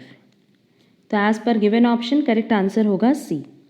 अब अगर आप लोग आंसर देखोगे ना तो आंसर ए दिया हुआ है 1.5, बट जब भी हम बात करते हैं ईडी की तो नो डाउट हमें पता है कि इसकी वैल्यू हमेशा किस में होगी, नेगेटिव में। और ऐसा क्यों, क्योंकि डिमांड और प्राइस में हमेशा कैसा रिलेशन होता है, इन्वर्स रिलेशन होता है। बहुत टाइम क्या होता है कि क्वेश्चन में किसी भी ऑप्शन में माइनस साइन का यूज़ नहीं किया होता, तब तो जो भी आंसर दिया आप सेलेक्ट कर सकते हो, बट यहाँ ऑप्शन दोनों दिया था, 1.5 भी दिया था, -1.5 भी दिया था, तो करेक्ट आंसर क्या होगा, सी होगा।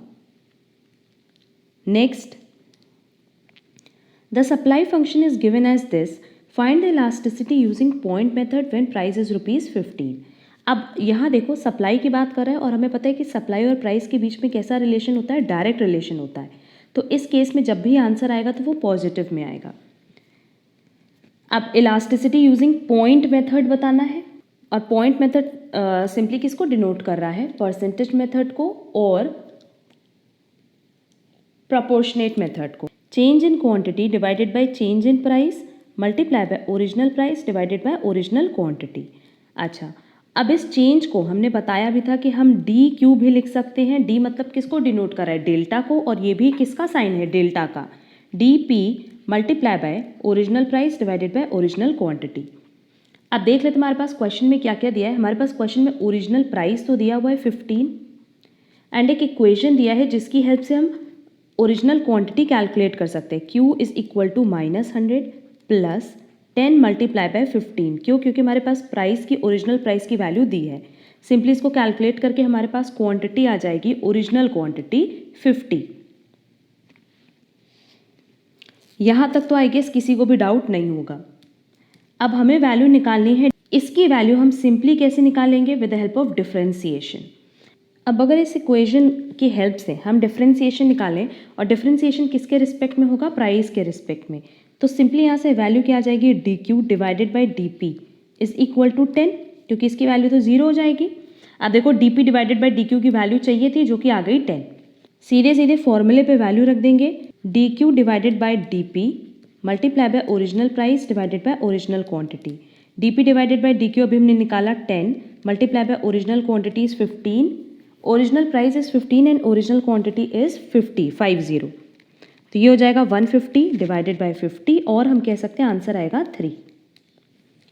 अच्छा, अगर डिफरेंशिएशन में किसी स्टूडेंट को प्रॉब्लम होगी, डिफरेंशिएशन यहाँ हमने डिटेल डिस्कस नहीं किया है क्योंकि हम सब ने मैथ्स में पढ़ा हुआ है। तो सिंपली इसका डिफरेंशिएशन का वैल्यू आ रहा था 10। अब देखो करेक्ट आंसर इसमें होगा डी। इसमें माइनस नहीं हो सकता, क्यों? क्योंकि सप्लाई में और प्राइस में कभी भी नेगेटिव रिलेशन नहीं होता। Next, the figure below shows the budget constraint of a consumer with an income of ₹900 to spend on 2 commodities namely ice cream and chocolates. अब देखो मेरे पास कितना इनकम है, 900, और इस पूरे 900 को हमें इन्वेस्ट करना है आइसक्रीम पे एंड चॉकलेट्स पे। अब इससे ज़्यादा हम इन्वेस्ट कर नहीं सकते। अब क्वेश्चन में हमसे क्या पूछा है, the prices of these 2 commodities respectively are. तो हम कैलकुलेट करके देख सकते हैं कि ये कह रहा है कि हमारे पास 900 रुपीज़ है, जिसमें से हमने 45 यूनिट्स परचेज़ की आइसक्रीम की एंड 90 यूनिट्स परचेज़ की चॉकलेट्स की।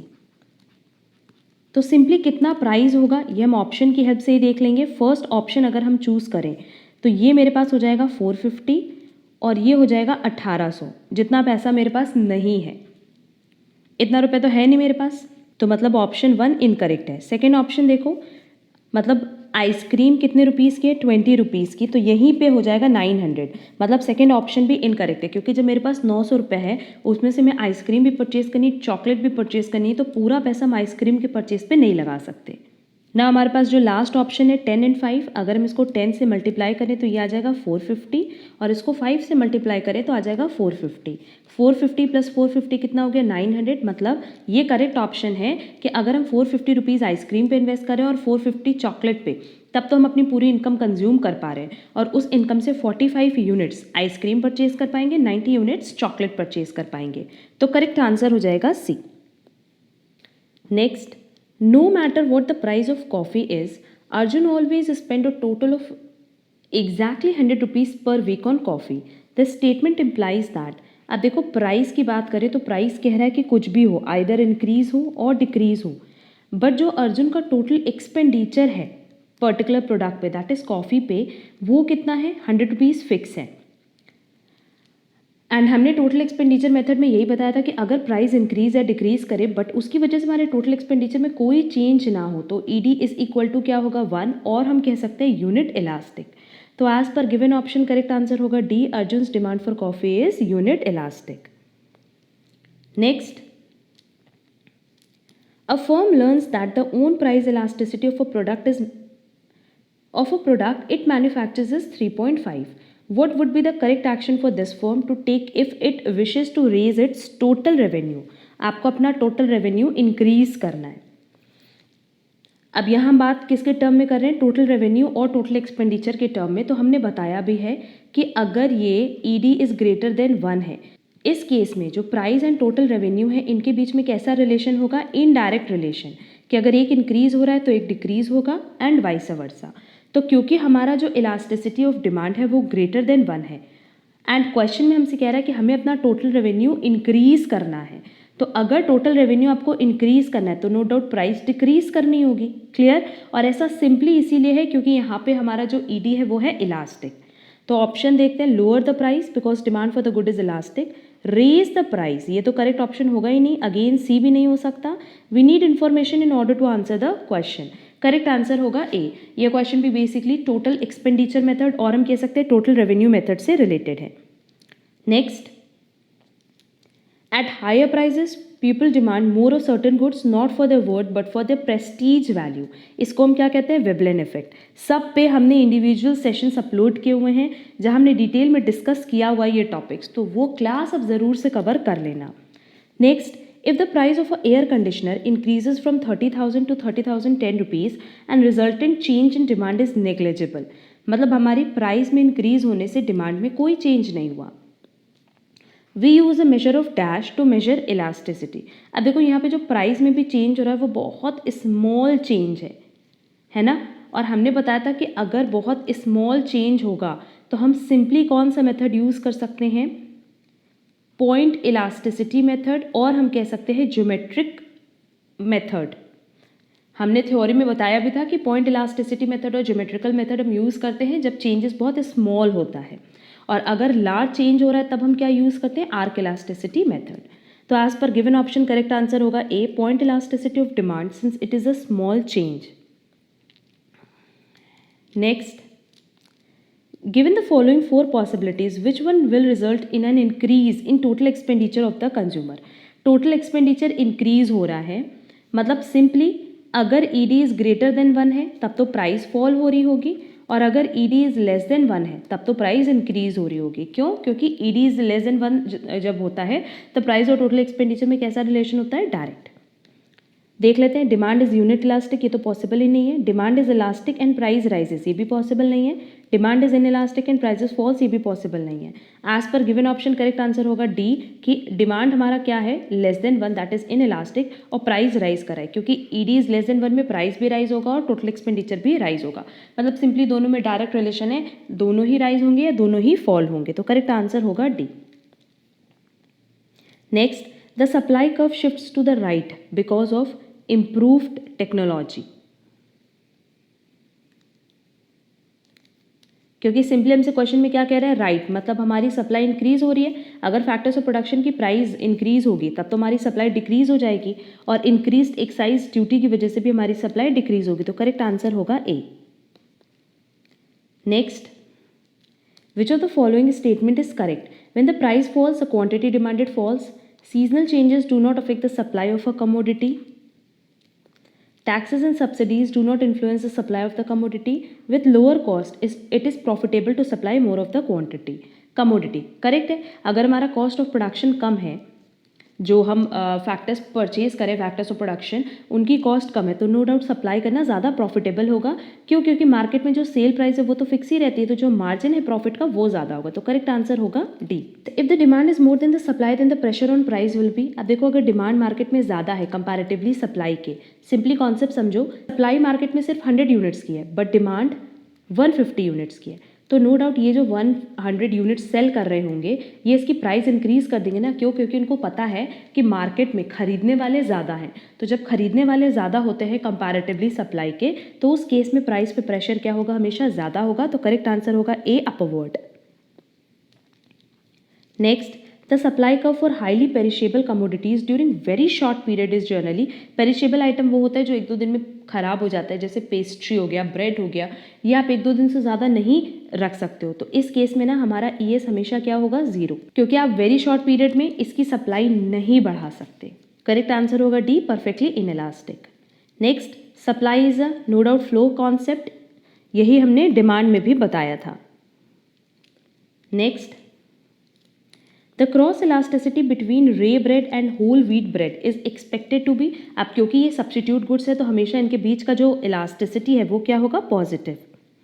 Next, the cross elasticity between personal computers and software is, अब क्योंकि ये कॉम्प्लीमेंट्री गुड्स है, दोनों साथ में चलेंगे, तो आंसर हमेशा क्या होगा, negative.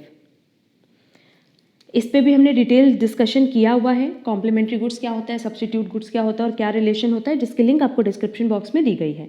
The cross elasticity between bread and DVDs, अब इन दोनों प्रोडक्ट के बीच में कोई रिलेशन नहीं है, इसीलिए इनके बीच की इलास्टिसिटी हमेशा क्या होगी, 0।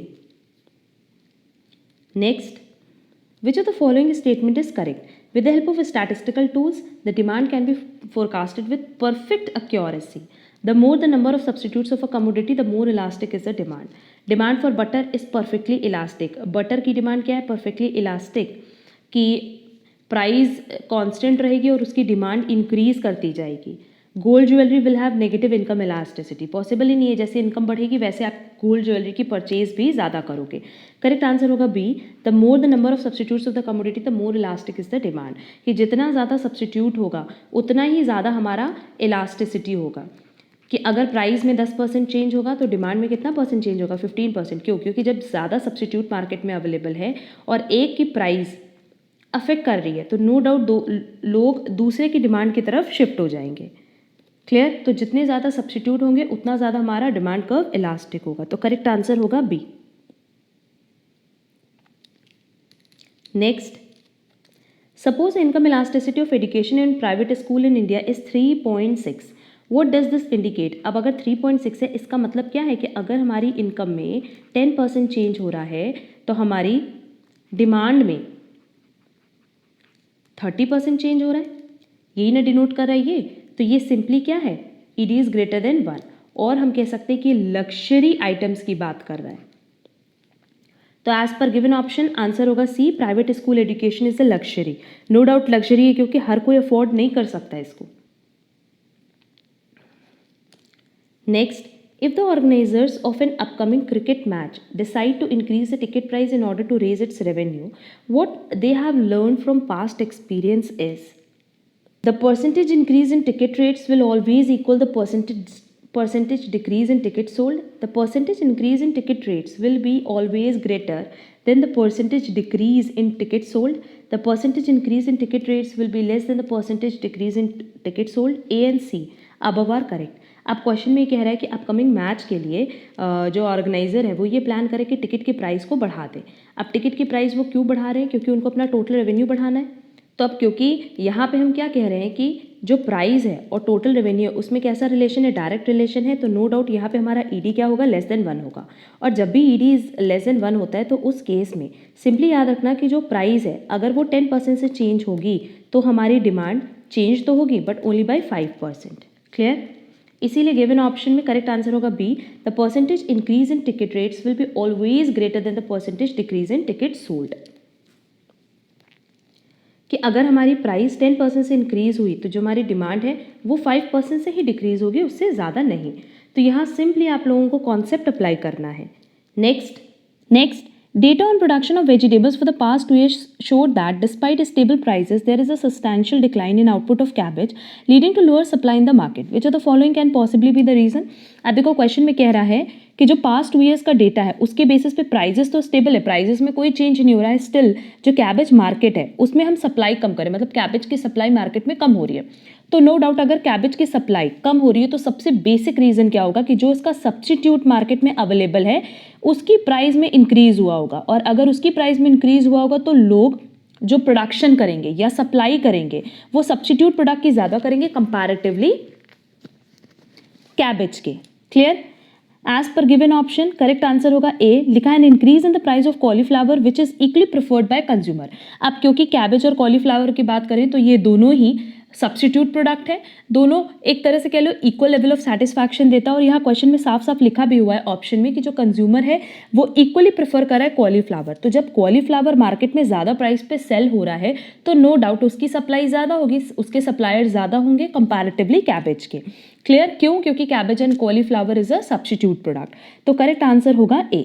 Next, the following diagram shows the relationship between price of good X and quantity demanded of good Y. What we infer from the diagram is both are perfect complements, both are perfect substitutes, both are remote substitutes and both are close substitute. अब देखो अगर perfect complement होता तो simply जो हमारा graph है वो कैसे बनता, वो बनता कुछ इस तरीके से। क्यों? क्योंकि यहाँ पे क्या शो करा है कि ये परफेक्ट कॉम्प्लीमेंट है। और परफेक्ट सब्स्टिट्यूट के केस में किस तरीके से हमारा ग्राफ बनता, कुछ इस तरीके से।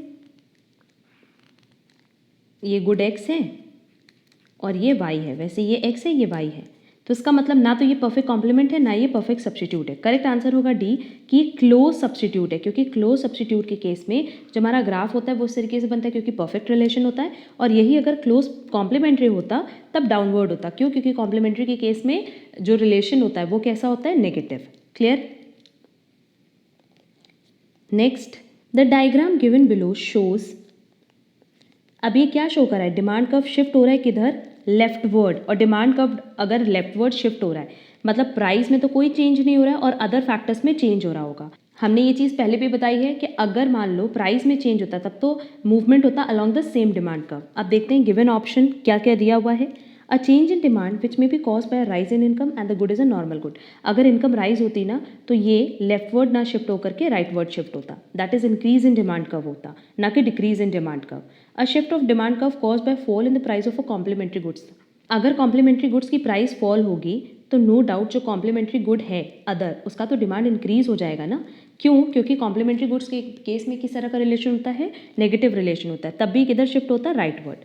अ change in demand which is caused by the rise in income and the goods is N inferior good. देखो करेक्ट आंसर सी होगा, क्योंकि कह रहा है कि हमारी इनकम बढ़ी और जैसे ही इनकम बढ़ी हम सबको पता है कि हम इंफीरियर गुड्स के लिए डिमांड क्या करते हैं, कम करते हैं। जैसे ही डिमांड कम करेंगे हमारा डिमांड कर्व शिफ्ट हो जाएगा towards leftward, that is fall in demand curve. तो करेक्ट आंसर होगा C. Next, which of the following alternatives would be true if the event presented in the following diagram occurs। अब यहाँ पे भी क्या है कि सप्लाई कर्व शिफ्ट हो रहा है बट टुवर्ड्स अपवर्ड, और हम कह सकते हैं लेफ्टवर्ड। तो हमारी सप्लाई डिक्रीज कर रही है। अब इसका रीज़न पूछा है क्वेश्चन में, तो गिवन ऑप्शन देखते हैं क्या क्या दिया है।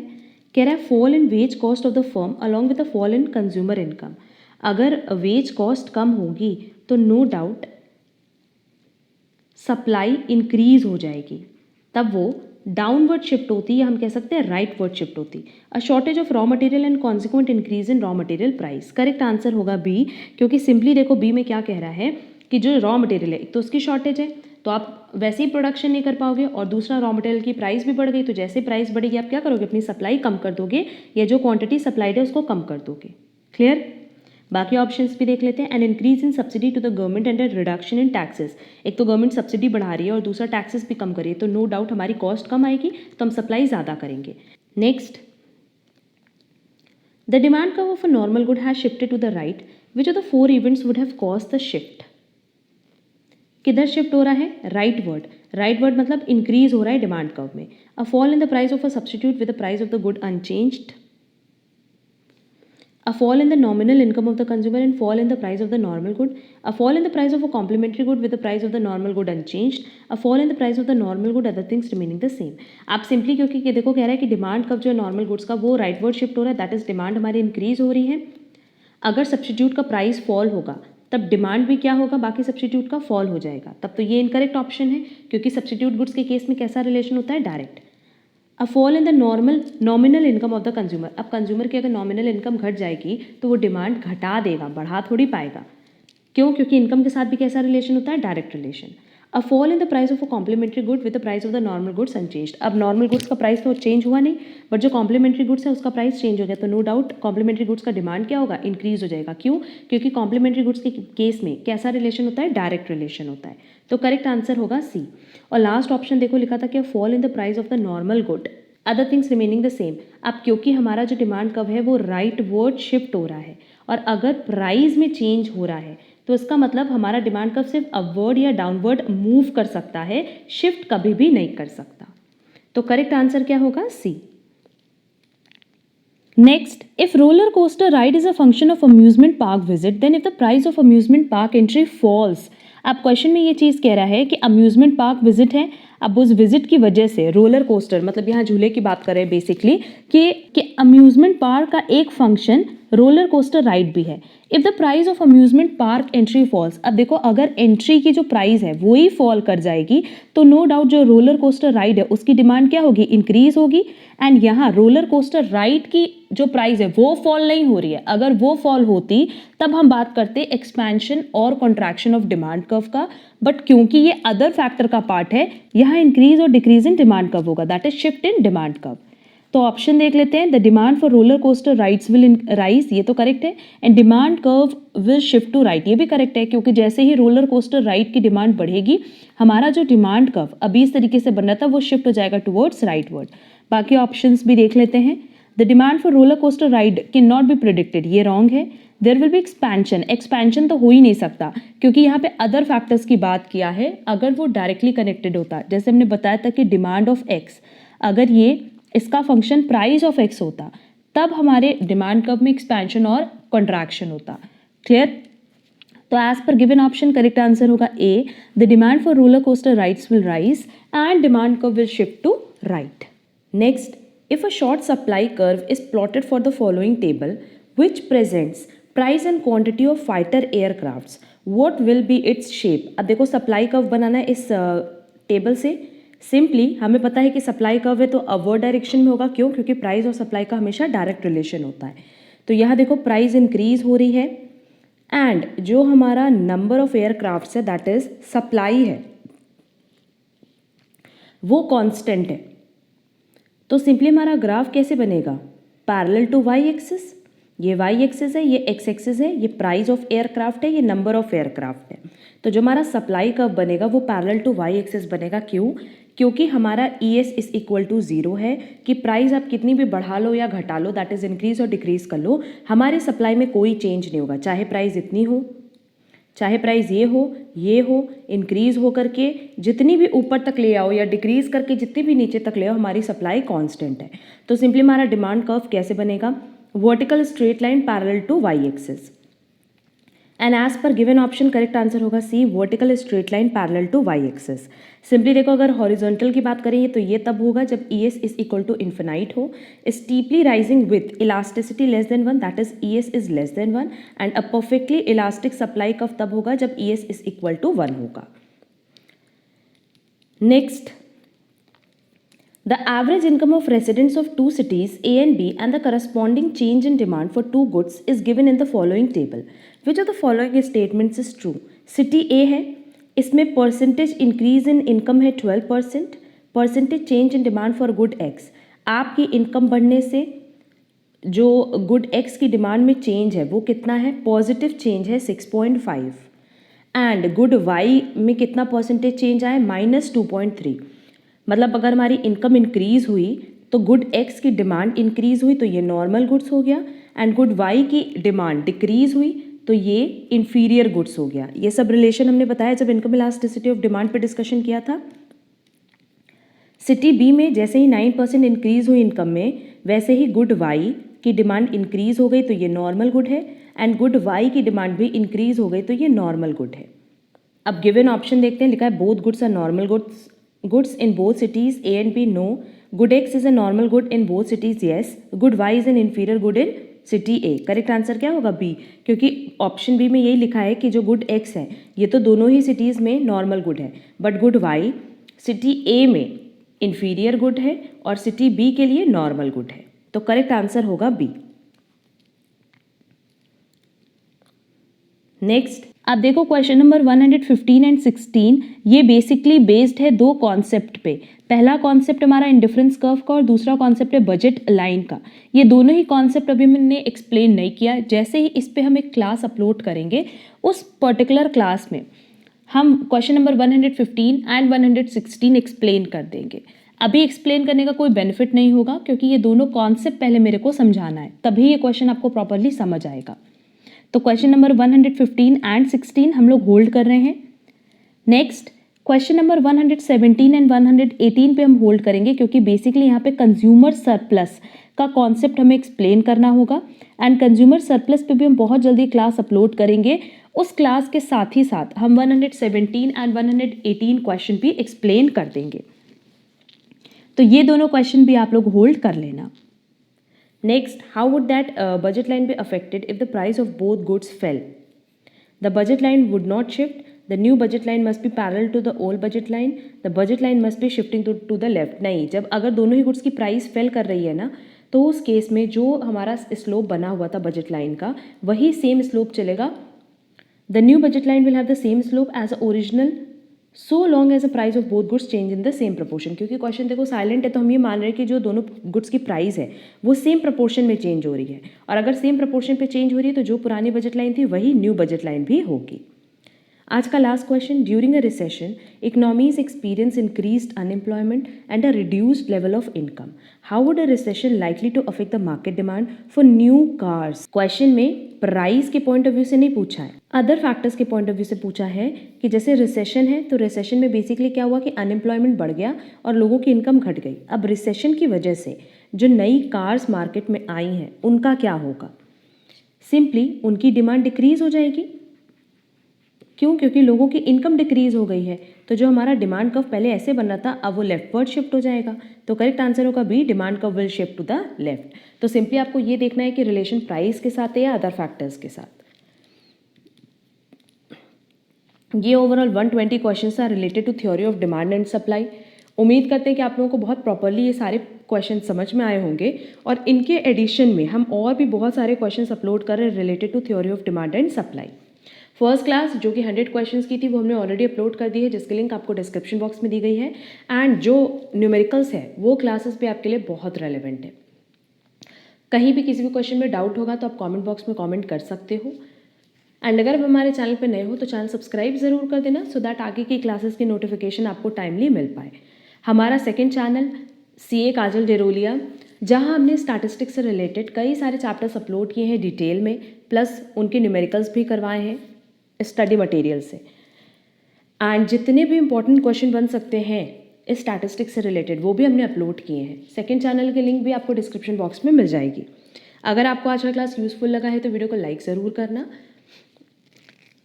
एंड टेलीग्राम चैनल की लिंक डिस्क्रिप्शन बॉक्स में दी गई है, टेलीग्राम चैनल ज़रूर ज्वाइन कर लेना, सो दैट आगे की क्लासेस की नोटिफिकेशन आपको टाइमली मिल पाए। हम लोग मिलेंगे हमारी नेक्स्ट क्लास में। आज के लिए बस इतना। Thank you so much.